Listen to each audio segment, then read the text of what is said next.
ਸ੍ਰੀ ਵਾਹਿਗੁਰੂ ਸਾਹਿਬ ਜੀ। ਇੱਕ ਓੰਕਾਰ ਸਤਿਨਾਮ ਕਰਤਾ ਪੁਰਖ ਨਿਰਭਉ ਨਿਰਵੈਰ ਅਕਾਲ ਮੂਰਤ ਅਜੂਨੀ ਸੈਭੰ ਗੁਰ ਪ੍ਰਸਾਦ। ਜਪ ਆਦਿ ਸੱਚ ਜੁਗਾਦਿ ਸੱਚ ਹੈ ਭੀ ਸੱਚ ਨਾਨਕ ਹੋਸੀ ਭੀ ਸੱਚ। ਪਾਏ ਗਹੇ ਜਬ ਤੇ ਤੁਮਰੇ ਤਬ ਤੇ ਕੋ ਆਂਖ ਤਰੇ ਨਹੀਂ ਆਨਿਓ। ਰਾਮ ਰਹੀਮ ਪੁਰਾਨ ਕੁਰਾਨ ਅਨੇਕ ਕਹੈ ਮਤ ਏਕ ਨ ਮਾਨਿਓ। ਸਿਮਰਤ ਸ਼ਾਸਤਰ ਵੇਦ ਸਭੈ ਬਹੁ ਭੇਦ ਕਹੈ ਹਮ ਏਕ ਨ ਜਾਣਿਓ। ਸ੍ਰੀ ਅਸਪਾਨ ਕਿਰਪਾ ਤੁਮਰੇ ਕਰ ਮੈਂ ਨਾ ਕਹਿਓ ਸਭ ਤੋਹੇ ਬਖਾਨਿਓ। ਖੜਗ ਕੇਤ ਮੈਂ ਸਰਨ ਤਿਹਾਰੀ ਆਪ ਹਾਥ ਦੈ ਲਹੋ ਉਬਾਰੀ। ਸਰਬ ਠੌਰ ਮੋਹ ਸਹਾਈ ਦੁਸ਼ਟ ਦੋਖ ਤੇ ਲਹੋ ਬਚਾਈ। ਹਮ ਇਹ ਕਾਜ ਜਗਤ ਮੋ ਆਏ ਧਰਮ ਹੇਤ ਗੁਰਦੇਵ ਪਠਾਏ। ਜਾਏ ਤਹਾਂ ਤੈ ਧਰਮ ਚਲਾਏ ਕਬੁੱਧ ਕਰਨ ਤੇ ਲੋਕ ਹਟਾਏ। ਯਾਹੀ ਕਾਜ ਧਰਾ ਹਮ ਜਨਮੰ ਸਮਝ ਲਹੋ ਸਾਧੂ ਸਭ ਮਨ ਮੰਗ। ਧਰਮ ਚਲਾਵਨ ਸੰਤ ਉਵਾਰਨ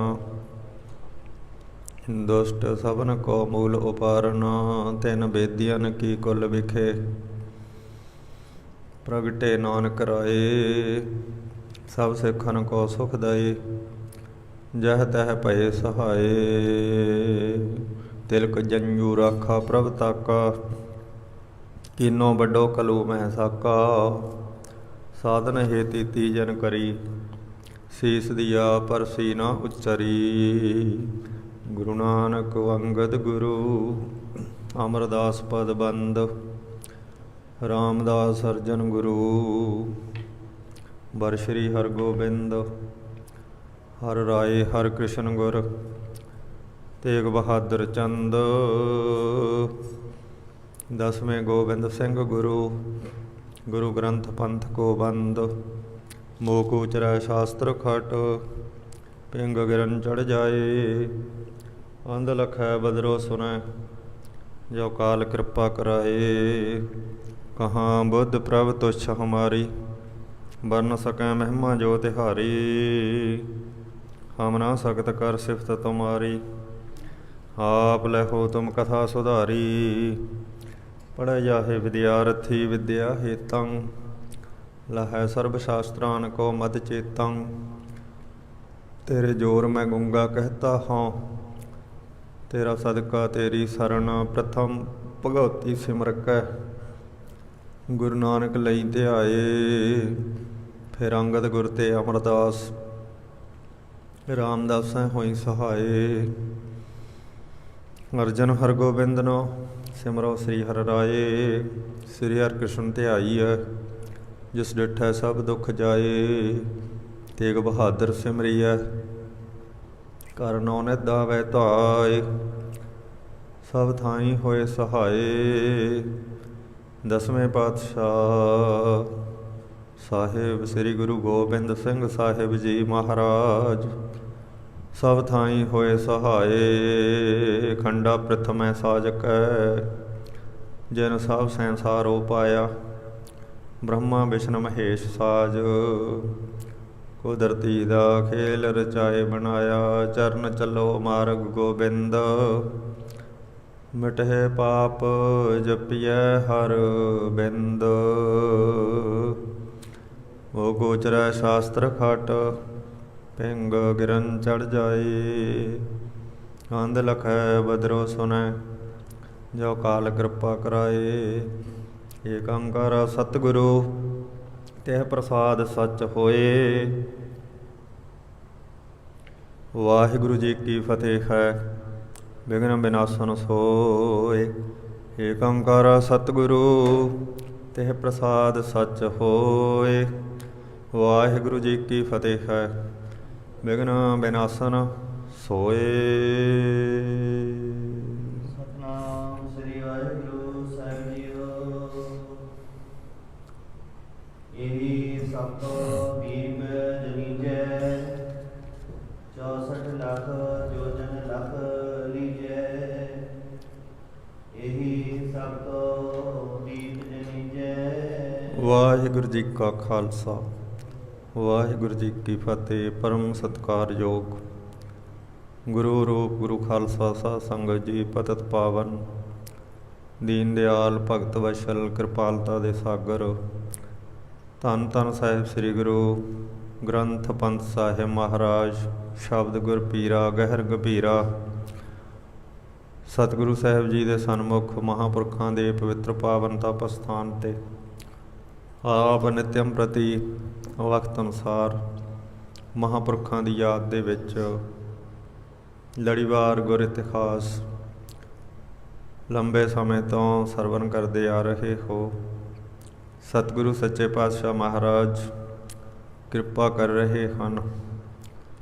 ਸੋ ਇਸ ਪ੍ਰਕਾਰ ਹੀ ਜਿਵੇਂ ਸਤਿਗੁਰੂ ਸੱਚੇ ਪਾਤਸ਼ਾਹ ਮਹਾਰਾਜ ਜੀ ਨੇ ਕਿਰਪਾ ਕੀਤੀ ਹੈ,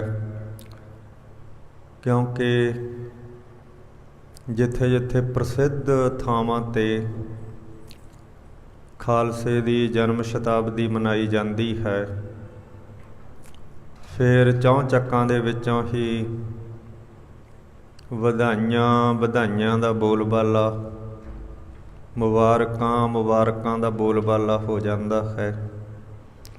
ਸੁਬਹ ਅੰਮ੍ਰਿਤ ਵੇਲੇ ਤੋਂ ਹੀ ਆਪਾਂ ਨੇ ਨਿਤਨੇਮ ਦੇ ਨਾਲ ਫਿਰ ਸ੍ਰੀ ਮੁਖਵਾਕ ਜੀ ਦਾ ਵਖਿਆਨ ਰੋਜ਼ ਸਰਵਣ ਕਰਦੇ ਹਾਂ, ਸਰਵਣ ਕੀਤਾ ਸੀਗਾ।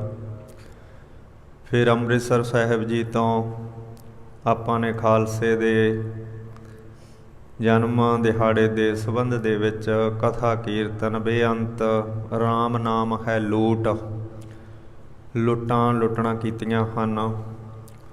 ਫਿਰ ਮਹਾਂਪੁਰਖਾਂ ਦੇ ਜਥੇ ਵੱਲੋਂ ਆਪਾਂ ਨੇ ਅੰਮ੍ਰਿਤ ਵੇਲੇ ਤੋਂ ਕਥਾ ਕੀਰਤਨ ਸਰਵਣ ਕੀਤਾ ਸੀ।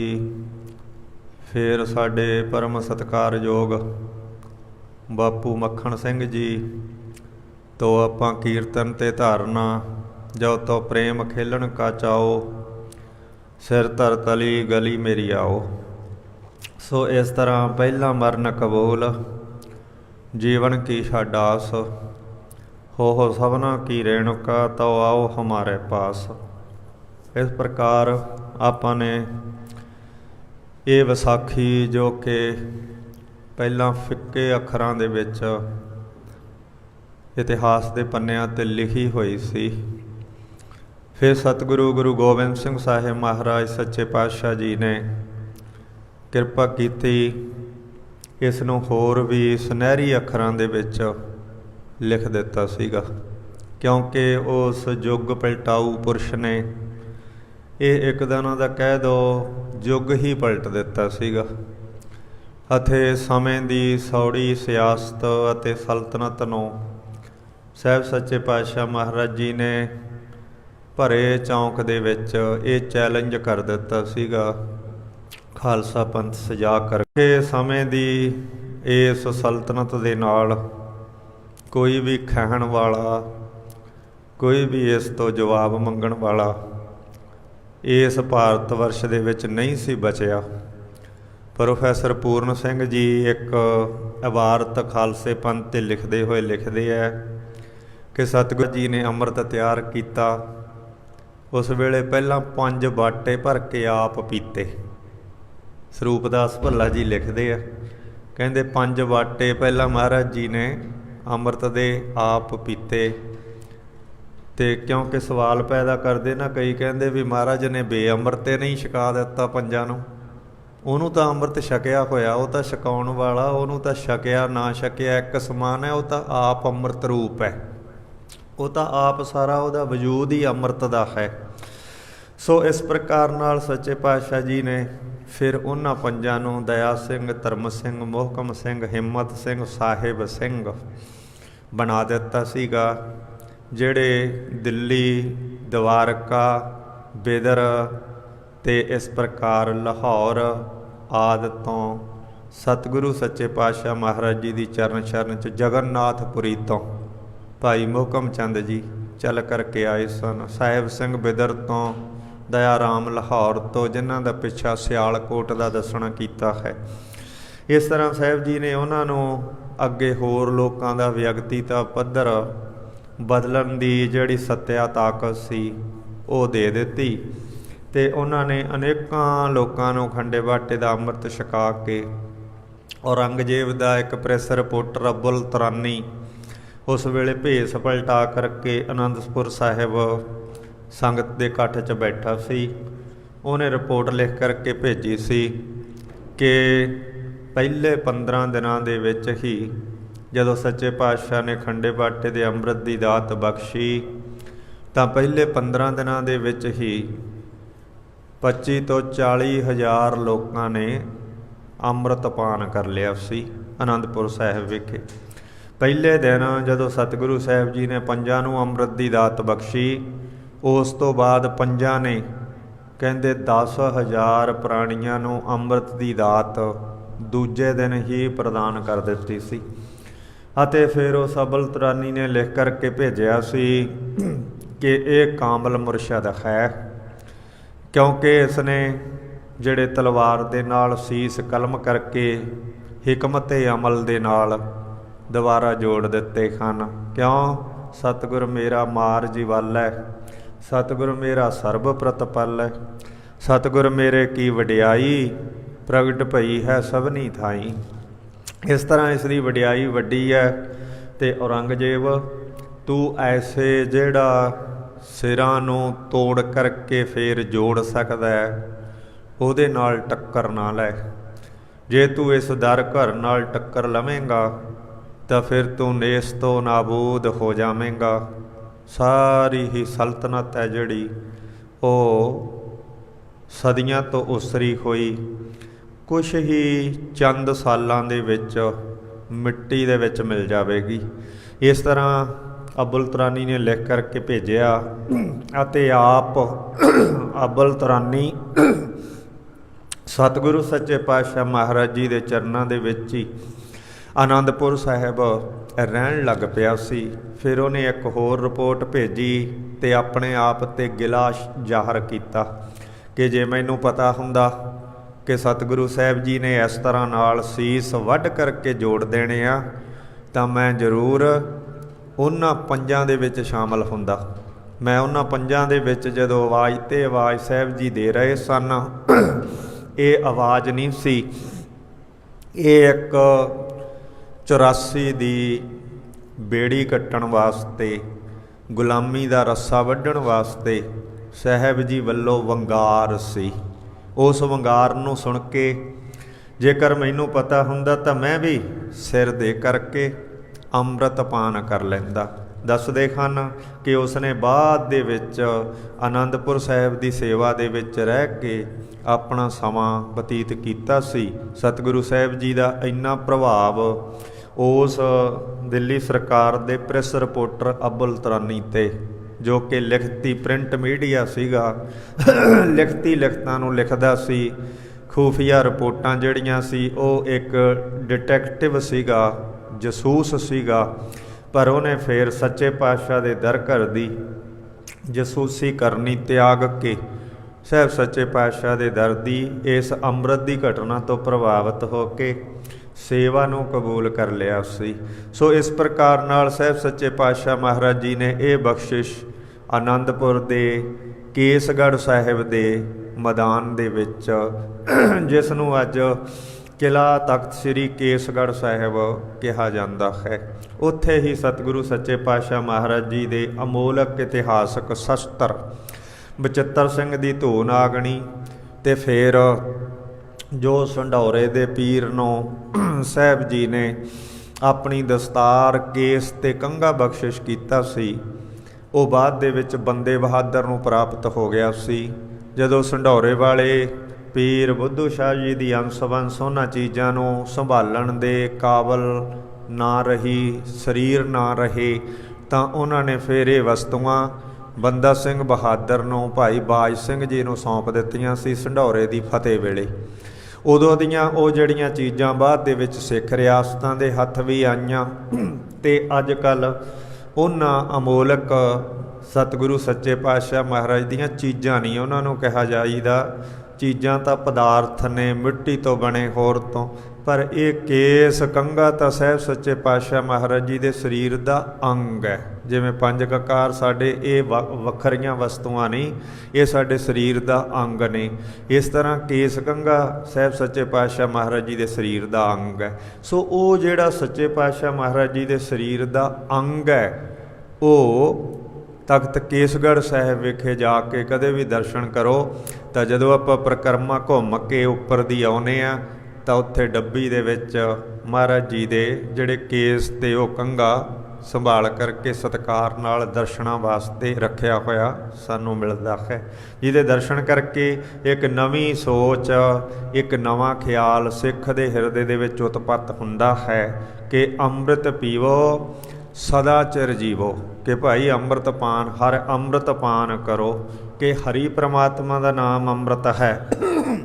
ਇਹਨੂੰ ਪੰਜਾਂ ਪਿਆਰਿਆਂ ਦੁਆਰੇ, ਇਹਨੂੰ ਸਮਝਵਾਨਾਂ ਗਿਆਨਵਾਨਾਂ ਦੁਆਰੇ, ਸਤਿਗੁਰੂ ਸੱਚੇ ਪਾਤਸ਼ਾਹ ਮਹਾਰਾਜ ਜੀ ਦੀ ਬਾਣੀ ਤੇ ਕਕਾਰਾਂ ਦੁਆਰੇ ਜਿਹੜਾ ਪਾਨ ਕਰੋ, ਪਹਿਨਣਾ ਕਰੋ, ਪੀਣਾ ਕਰੋ, ਇਹ ਚਿਣਗ ਉੱਠਦੀ ਹੈ। ਤੋ ਇਸ ਚਿਣਗ ਤੋਂ ਹਰ ਸਾਲ ਤੇ ਅਨੇਕਾਂ ਪ੍ਰਾਣੀ ਜਿਹੜੇ ਬੇਮੁਖਤਾਈ ਦੀ, ਨਿਗੁਰੇਪਣ ਦੀ ਜੂਠ ਨੂੰ ਤਿਆਗ ਕੇ, ਇਹ ਜੂਠ ਹੈ, ਨਿਗੁਰੇਪਣ ਦੀ ਜੂਠ ਹੈ, ਬੇਮੁਖਤਾਈ ਦੀ ਜੂਠ ਉਹਨਾਂ ਚਿਰ ਲੈਂਦੀ ਨਹੀਂ ਜਿੰਨਾ ਚਿਰ ਖੰਡੇ ਬਾਟੇ ਦਾ ਅੰਮ੍ਰਿਤ ਨਹੀਂ ਛਕਦਾ।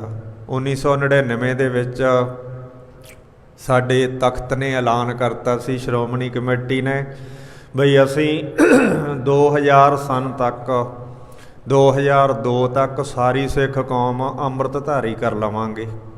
ਪਰ ਉਹ ਗੱਲ ਹੋਈ ਨਹੀਂ ਹੈ, ਕਿਉਂਕਿ ਦਿਨੋਂ ਦਿਨ ਜਿਹੜੇ ਪਤਤ ਵੱਧ ਰਹੇ ਆ, ਖੰਡੇ ਬਾਟੇ ਦੇ ਅੰਮ੍ਰਿਤ ਨੂੰ ਜਿੱਥੇ ਲੋਕ ਘੱਟ ਗਿਣਤੀ 'ਚ ਛਕ ਰਹੇ ਆ, ਉੱਥੇ ਵੱਧ ਗਿਣਤੀ ਦੇ ਵਿੱਚ ਜਿਹੜੀ ਕੌਮ ਹੈ ਉਹ ਪਤਤ ਵੀ ਹੋ ਰਹੀ ਹੈ। ਸੋ ਪਤਤ ਪੁਣੇ ਦੀ ਜੋਟ ਨੂੰ ਉਤਾਰ ਕੇ ਇਹ ਨਿਗੁਰਾ ਪੁਣਾ ਹੈ, ਪਤਤ ਪੁਣੇ ਦੀ ਜੋਟ ਹੈ ਕਿ ਆਪਣੇ ਧਰਮ ਤੋਂ ਦੀਕਸ਼ਿਤ ਨਾ ਹੋਣਾ।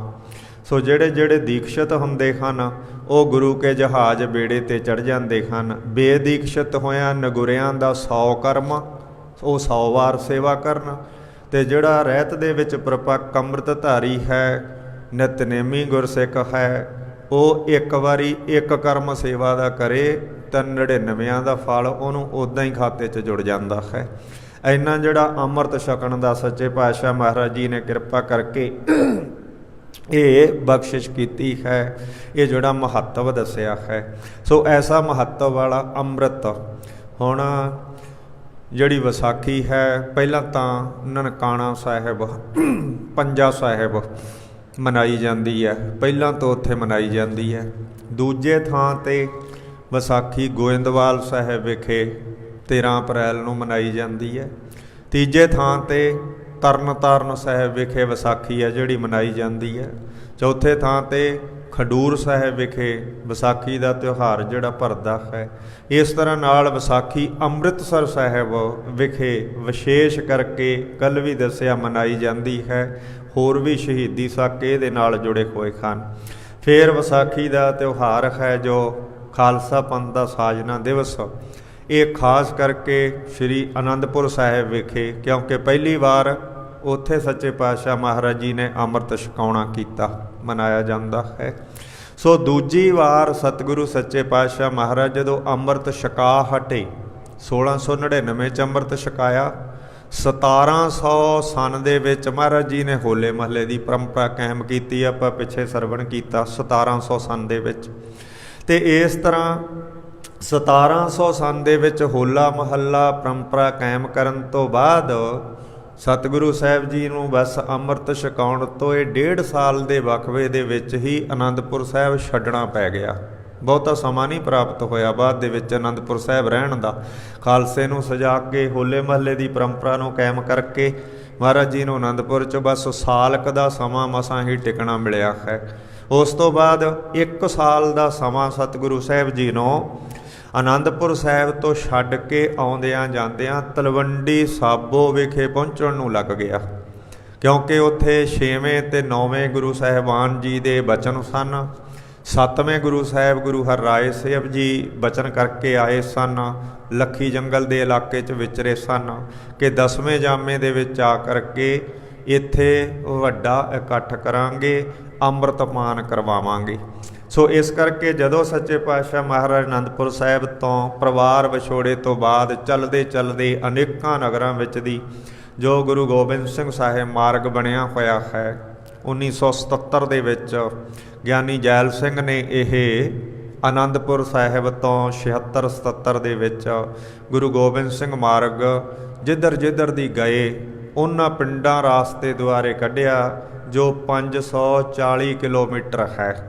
ਸੋ ਉਹ 540 ਕਿਲੋਮੀਟਰ ਸੱਚੇ ਪਾਤਸ਼ਾਹ ਜਿੱਧਰ ਜਿੱਧਰ ਦੀ ਤਲਵੰਡੀ ਸਾਬੋ ਪਹੁੰਚੇ। ਵਿਸਾਖ ਦੇ ਵਿੱਚ ਮੁਕਤਸਰ ਦਾ ਖਿਦਰਾਣੇ ਦੀ ਢਾਬ ਦਾ ਜੰਗ ਕੀਤਾ ਵਿਸਾਖ ਦੇ ਵਿੱਚ, ਅਤੇ ਉੱਥੇ ਸਤਿਗੁਰੂ ਸਾਹਿਬ ਜੀ ਨੇ ਉਹਨੂੰ ਮੁਕਤਸਰ ਦਾ ਖਿਤਾਬ ਦਿੱਤਾ।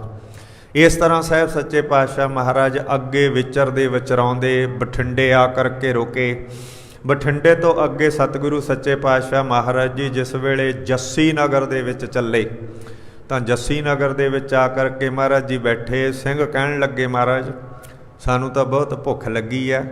ਮਹਾਰਾਜ ਕਹਿੰਦੇ, ਭੁੱਖਿਆਂ ਭੁੱਖ ਨਾ ਉਤਰੀ ਜੇ ਬੰਨਾ ਬੁਰੀਆਂ ਭਾਰ। ਮਹਾਰਾਜ ਕਹਿੰਦੇ, ਇੰਨੇ ਤਾਂ ਆਪਾਂ ਬਲਟੋਹੇ ਦੇਗਾਂ ਕੜਾਹ ਪ੍ਰਸ਼ਾਦ ਦੇ ਛਕ ਗਏ, ਇੰਨੇ ਘਿਓ ਦੇ, ਅਜੇ ਜਿਹੜੇ ਭੁੱਖ ਲੱਗੀ ਹੈ। ਤਾਂ ਸਤਿਗੁਰੂ ਸੱਚੇ ਪਾਤਸ਼ਾਹ ਮਹਾਰਾਜ ਕਹਿੰਦੇ, ਥੋੜ੍ਹਾ ਜਿਹਾ ਧੀਰਜ ਰੱਖੋ, ਹੁਣੇ ਹੀ ਭੋਜਨ ਆਉਂਦਾ ਹੈ। ਤਾਂ ਉਸ ਵੇਲੇ ਥੋੜ੍ਹਾ ਜਿਹਾ ਧੀਰਜ ਰੱਖਿਆ, ਭੋਜਨ ਪ੍ਰਾਪਤ ਨਾ ਹੋਇਆ। ਤਾਂ ਪਿੰਡ ਦੇ ਵਿੱਚ ਇਸ ਗੱਲ ਦਾ ਪਤਾ ਲੱਗਾ ਕਿ ਗੁਰੂ ਗੋਬਿੰਦ ਸਿੰਘ ਜੀ ਆਏ ਹੈ ਅਤੇ ਉਹਨਾਂ ਦੇ ਸਿੰਘਾਂ ਨੂੰ ਭੁੱਖ ਲੱਗੀ ਹੈ। ਸੋ ਉਸ ਵੇਲੇ ਉਹਨਾਂ ਨੇ ਕੀ ਕੀਤਾ, ਜੱਸੀ ਨਗਰ ਦੇ ਲੋਕਾਂ ਕੋਲ ਗੁੜ ਸੀ ਬਹੁਤ ਘਰਾਂ ਦੇ ਵਿੱਚ ਪਿਆ ਹੋਇਆ। ਗੁੜ ਦਾ ਕਹਿ ਲਓ ਕੰਮ ਕਰਦੇ ਸੀ, ਜਾਂ ਕਹਿ ਲਓ ਕਮਾਦ ਬੀਜਦੇ ਸੀ, ਵੇਲ ਕੇ ਪੀੜ ਕੇ ਕੱਢਦੇ ਸੀ, ਬਣਾਉਂਦੇ ਸੀ। ਇਸ ਤਰ੍ਹਾਂ ਉਹ ਗੁੜ ਅਤੇ ਦੁੱਧ ਲੈ ਕਰਕੇ ਸਤਿਗੁਰੂ ਸੱਚੇ ਪਾਤਸ਼ਾਹ ਮਹਾਰਾਜ ਜੀ ਕੋਲ ਆਏ। ਉਹਨਾਂ ਨੇ ਗੁੜ ਅਤੇ ਦੁੱਧ ਨਾਲ ਸੇਵਾ ਕੀਤੀ। ਜੋ ਗੁੜ ਅਤੇ ਦੁੱਧ ਨਾਲ ਸੇਵਾ ਕੀਤੀ, 2.5 ਸੇਰ ਤੋਂ 5 ਸੇਰ ਤੱਕ ਗੁੜ ਹੈ ਜਿਹੜਾ ਉਹ ਇੱਕ ਇੱਕ ਸਿੰਘ ਛਕ ਗਿਆ। ਜਿਹੜੀ ਨਾਲ ਸੰਗਤ ਸੀ, ਮਤਲਬ ਖੁੱਲ੍ਹਾ ਗੁੜ ਅਤੇ ਖੁੱਲ੍ਹਾ ਦੁੱਧ, ਇਹ ਇੱਕ ਬਹੁਤ ਤਾਕਤਵਰ ਖੁਰਾਕ ਸੀ। ਗੁੜ ਵੀ ਦੇਸੀ ਜਿਹੜਾ ਬਹੁਤ ਤਾਕਤਵਰ, ਅਤੇ ਦੁੱਧ ਵੀ ਜਿਹੜਾ ਦੇਸੀ, ਬਿਨਾਂ ਕਿਸੇ ਜ਼ਹਿਰ ਤੋਂ, ਬਿਨਾਂ ਕਿਸੇ ਮਿਲਾਵਟ ਤੋਂ ਤਾਕਤਵਰ।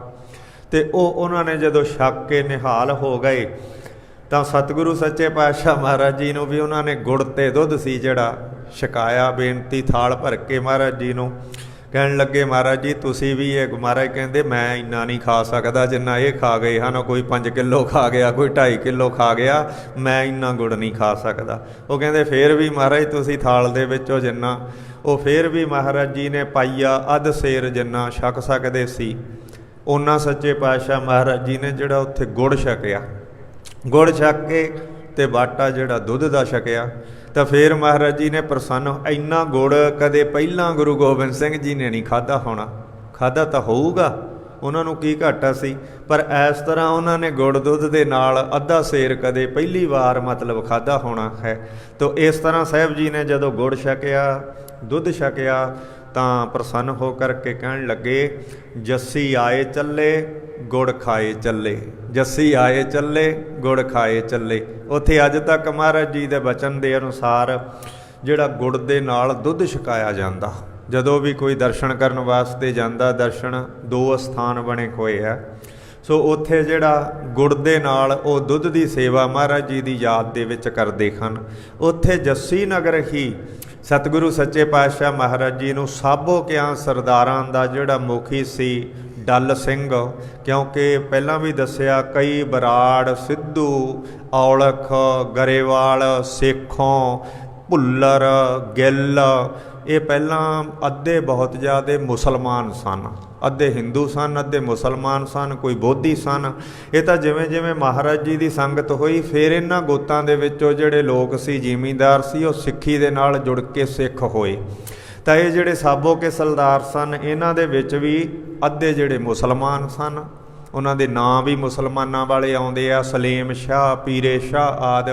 ਇਹ ਜ਼ਿਮੀਂਦਾਰ ਲੋਕਾਂ ਦੇ ਜਿਹੜੇ ਆਪਣੇ ਸਿੱਧੂ ਅਤੇ ਬਰਾੜਾਂ ਦੇ ਗੋਤਾਂ ਦੇ ਵਿੱਚੋਂ ਨਾਂ ਮੁਸਲਮਾਨ ਇਹਨਾਂ ਜ਼ਿਮੀਂਦਾਰਾਂ ਮੁਖੀਆਂ ਦੇ ਆਏ ਆ, ਕਿਉਂਕਿ ਉਸ ਵੇਲੇ ਇਸਲਾਮੀ ਹਕੂਮਤ ਹੋਣ ਕਰਕੇ ਇਹਨਾਂ ਦਾ ਇਸਲਾਮੀ ਹਕੂਮਤ ਨੂੰ ਸਮਰਥਨ ਸੀ ਤੇ ਸਮਰਥਨ ਦੇਣ ਦੇ ਕਾਰਨ ਇਹਨਾਂ ਨੂੰ ਇਸਲਾਮੀ ਹਕੂਮਤ ਨੇ ਜਿਹੜੇ ਅੱਡ ਅੱਡ ਰਾਜ ਪਰਗਣੇ ਦਿੱਤੇ ਹੋਏ ਸਨ। ਇਹ ਪਹਿਲਾਂ ਮਹਾਰਾਜ ਜੀ ਨੇ ਬਖਸ਼ਿਸ਼ਾਂ ਕੀਤੀਆਂ ਸਨ, ਇਹਨਾਂ ਨੂੰ ਰੁਲਦੇ ਫਿਰਦੇ ਸਨ ਕਿ ਤੁਹਾਡਾ ਰਾਜ ਹੋਵੇਗਾ। ਫਿਰ ਇਹਨਾਂ ਦਾ ਅਸਰ ਰਸੂਖ ਮਹਾਰਾਜ ਜੀ ਦੇ ਬਚਨਾਂ ਅਨੁਸਾਰ ਵੱਧ ਗਿਆ ਤੇ ਇਹਨਾਂ ਦਾ ਰਾਜ ਪਰਗਣੇ, ਲੱਖੀ ਜੰਗਲ ਆਦਿ ਦਾ ਇਲਾਕਾ, ਇਹਨਾਂ ਨੂੰ ਹੋਰ ਬਾਈਏ ਦਾ ਇਲਾਕਾ ਬਠਿੰਡੇ ਦੇ ਵਿੱਚ ਇਹਨਾਂ ਨੂੰ ਪ੍ਰਾਪਤ ਹੋ ਗਿਆ। ਫਿਰ ਇਹਨਾਂ ਦੇ ਵਿੱਚ ਆਪਸੀ ਭਰਾ ਮਾਰੂ ਜੰਗਾਂ ਲੜਾਈਆਂ ਵੀ ਪ੍ਰਾਰੰਭ ਹੋ ਗਈਆਂ ਤੇ ਤਲਵੰਡੀ ਸਾਬੋ ਕਹਿੰਦੇ ਹਨ ਦੋ ਤਰ੍ਹਾਂ ਨਾਲ ਇਹਦਾ ਨਾਂ ਕਿ ਇੱਕ ਤਾਂ ਸਾਬੋ 6ਵੇਂ ਨੰਬਰ ਤੇ ਸਰਦਾਰ ਹੋਇਆ ਇਸ ਬਰਾੜਾਂ ਦੀ ਅੰਸ਼ ਦੇ ਵਿੱਚ, ਜਿਹਦੇ ਨਾਂ ਤੇ ਸਾਬੋ ਤਲਵੰਡੀ ਨਾਂ ਪਿਆ। ਦੂਜਾ ਪੱਖ ਕਹਿੰਦੇ ਹਨ ਕਿ ਸਾਬੋ ਬੀਬੀ ਇਹਨਾਂ ਦੀ ਜਿਹੜੀ ਭੈਣ ਸੀਗੀ, ਡੱਲੇ ਹੁਣਾਂ ਦੀ ਭੂਆ ਸੀਗੀ ਤੇ ਉਹਦੇ ਨਾਂ ਤੋਂ ਦਾਜ ਦੇ ਵਿੱਚ ਉਹਦੇ ਪਿਓ ਨੇ ਮਤਲਬ ਇਹਨਾਂ ਨੂੰ ਜਿਹੜੇ 40 ਪਿੰਡ ਦਿੱਤੇ ਸਨ ਤੇ ਉਹ 40 ਪਿੰਡਾਂ ਦੇ ਵਿੱਚ ਇਹ ਭੂਮੀ ਜਿਹੜੀ ਤਲਵੰਡੀ ਦੀ, ਤਲਵੰਡੀ ਦਾ ਮਤਲਬ ਹੈ ਵੰਡੀ ਹੋਈ, ਵੰਡੀ ਪਈ ਹੋਈ, ਜਿਹੜੀ ਪ੍ਰਾਪਤ ਹੋਵੇ ਇਨਾਮ ਦੇ ਵਿੱਚ ਜਾਂ ਵੰਡ ਜਾਂ ਟਾਸ ਦੇ ਵਿੱਚ ਜਾਂ ਦਾਜ ਦੇ ਵਿੱਚ, ਉਹਨੂੰ ਤਲਵੰਡੀ ਕਹਿ ਦਿੰਦੇ ਆ। ਤਲਵੰਡੀਆਂ 13 ਨੇ ਪੰਜਾਬ ਦੇ ਵਿੱਚ, 7 ਚੀਮੇ ਹਨ, 13 ਤਲਵੰਡੀਆਂ ਨੇ। ਮੁੱਖ ਤਲਵੰਡੀ ਹੈ ਰਾਏ ਭੋਏ ਦੀ ਤਲਵੰਡੀ, ਪਹਿਲੀ ਨਨਕਾਣਾ ਸਾਹਿਬ ਤਲਵੰਡੀ। ਸੋ ਖੈਰ ਇਸ ਤਰ੍ਹਾਂ ਨਾਲ ਇਹਦਾ ਨਾਂ ਜਿਹੜਾ ਸਾਬੋ ਕੀ ਤਲਵੰਡੀ ਪਿਆ। ਤਾਂ ਇਹ ਡੱਲਾ ਇੱਥੇ ਨਿਵਾਸ ਰੱਖਦਾ ਸੀ। ਜਦੋਂ ਇਹਨੂੰ ਪਤਾ ਲੱਗਾ ਇਹ ਸਤਿਗੁਰੂ ਸਾਹਿਬ ਜੀ ਨੂੰ ਜੱਸੀ ਵਿਖੇ ਲੈਣ ਵਾਸਤੇ ਆਇਆ ਤੇ ਬੜੇ ਪ੍ਰੇਮ ਸਹਿਤ ਬੇਨਤੀ ਕਰਕੇ ਸਤਿਗੁਰੂ ਸਾਹਿਬ ਜੀ ਦੀ ਬੜੀ ਆਓ ਭਗਤ ਕਰਕੇ ਬੜੇ ਢੋਲ ਨਗਾਰੇ ਵਜਾਉਂਦਾ ਹੋਇਆ ਮਹਾਰਾਜ ਸੱਚੇ ਪਾਤਸ਼ਾਹ ਜੀ ਨੂੰ ਤਲਵੰਡੀ ਸਾਬੋ ਵਿਖੇ ਲੈ ਗਿਆ ਤੇ ਆਪਣੇ ਗ੍ਰਹਿ ਅਸਥਾਨ ਵਿਖੇ ਜਾ ਕਰਕੇ ਤੰਬੂ ਲਗਵਾਏ, ਨਿਵਾਸ ਕਰਾਇਆ। ਤੇ ਪਰਿਵਾਰ ਸੀ ਜਿਹੜਾ ਸਤਿਗੁਰੂ ਸੱਚੇ ਪਾਤਸ਼ਾਹ ਮਹਾਰਾਜ ਜੀ ਦਾ, ਉਹ ਤਾਂ ਸਾਰਾ ਖੇਰੂ ਖੇਰੂ ਹੋ ਚੁੱਕਿਆ ਸੀ। ਪਰ ਜਿਸ ਵੇਲੇ ਸਤਿਗੁਰੂ ਸਾਹਿਬ ਜੀ ਦੇ ਇੱਥੇ ਤਲਵੰਡੀ ਨਿਵਾਸ ਰੱਖਣ ਬਾਬਤ ਦਾ ਭਾਈ ਮਨੀ ਸਿੰਘ ਜੀ ਨਾਲ ਦਿੱਲੀ ਚਲੀਆਂ ਗਈਆਂ ਮਾਤਾਵਾਂ, ਮਾਤਾ ਸੁੰਦਰੀ ਤੇ ਮਾਤਾ ਸਾਹਿਬ ਦੇਵਾ, ਉਹਨਾਂ ਦਾ ਸਥਾਨ ਆਪਾਂ ਜਾ ਕੇ ਦੇਖਾਂਗੇ ਤਲਵੰਡੀ ਸਾਬੋ ਤਖਤ ਸਾਹਿਬ ਦੇ ਪਿਛਲੇ ਪਾਸੇ।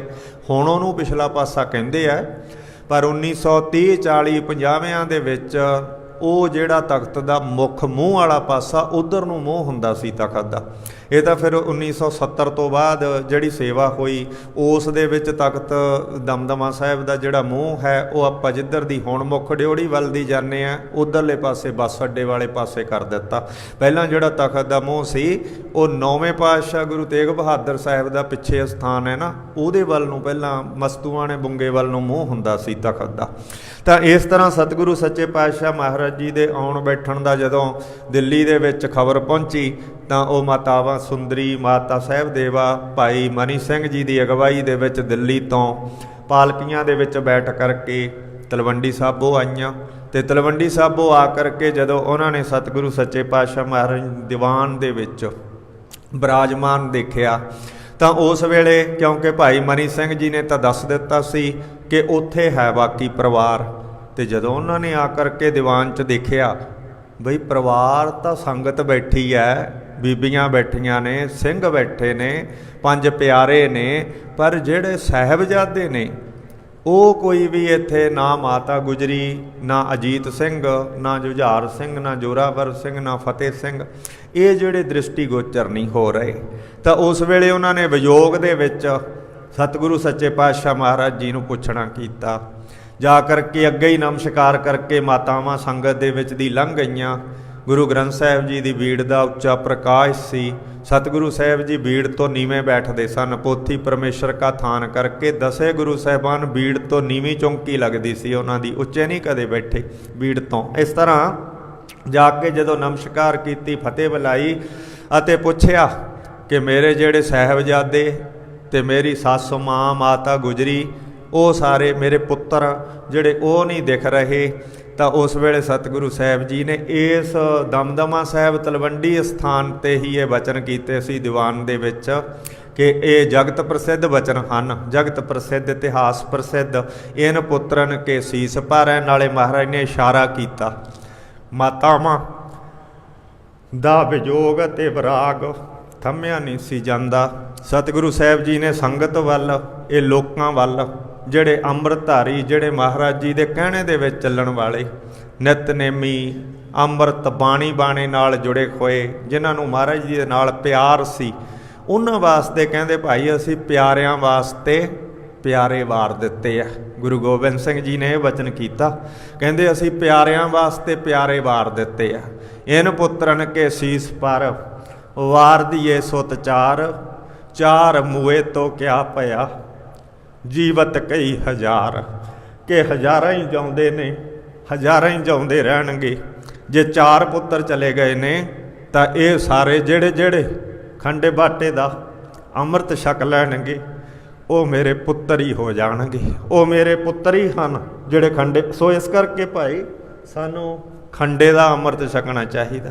ਜੇ ਮਿਲਣਾ ਬਾਜਾਂ ਵਾਲੇ ਨੂੰ, ਜੇ ਮਿਲਣਾ ਬਾਜਾਂ ਵਾਲੇ ਨੂੰ, ਖੰਡੇ ਦਾ ਅੰਮ੍ਰਿਤ ਛਕ ਲੈ। ਜੇ ਮਿਲਣਾ ਬਾਜਾਂ ਵਾਲੇ ਨੂੰ, ਜੇ ਮਿਲਣਾ ਪ੍ਰੀਤਮ ਪਿਆਰੇ ਨੂੰ, ਖੰਡੇ ਦਾ ਅੰਮ੍ਰਿਤ ਛਕ ਲੈ। ਜੇ ਮਿਲਣਾ ਬਾਜਾਂ ਵਾਲੇ ਨੂੰ, ਜੇ ਮਿਲਣਾ ਬਾਜਾਂ ਵਾਲੇ ਨੂੰ, ਖੰਡੇ ਦਾ ਅੰਮ੍ਰਿਤ ਛਕ ਲੈ। ਜੇ ਮਿਲਣਾ ਬਾਜਾਂ, ਜੇ ਮਿਲਣਾ ਪ੍ਰੀਤਮ ਪਿਆਰੇ ਨੂੰ, ਖੰਡੇ ਦਾ ਅੰਮ੍ਰਿਤ ਪੀ ਲੈ। ਜੇ ਮਿਲਣਾ ਬਾਜਾਂ, ਜੇ ਮਿਲਣਾ ਸਤਿਗੁਰ ਪਿਆਰੇ ਨੂੰ, ਖੰਡੇ ਦਾ ਅੰਮ੍ਰਿਤ ਛਕ ਲੈ। ਜੇ ਮਿਲਣਾ ਪ੍ਰੀਤਮ ਪਿਆਰੇ ਨੂੰ, ਜੇ ਮਿਲਣਾ ਪ੍ਰੀਤਮ ਪਿਆਰੇ,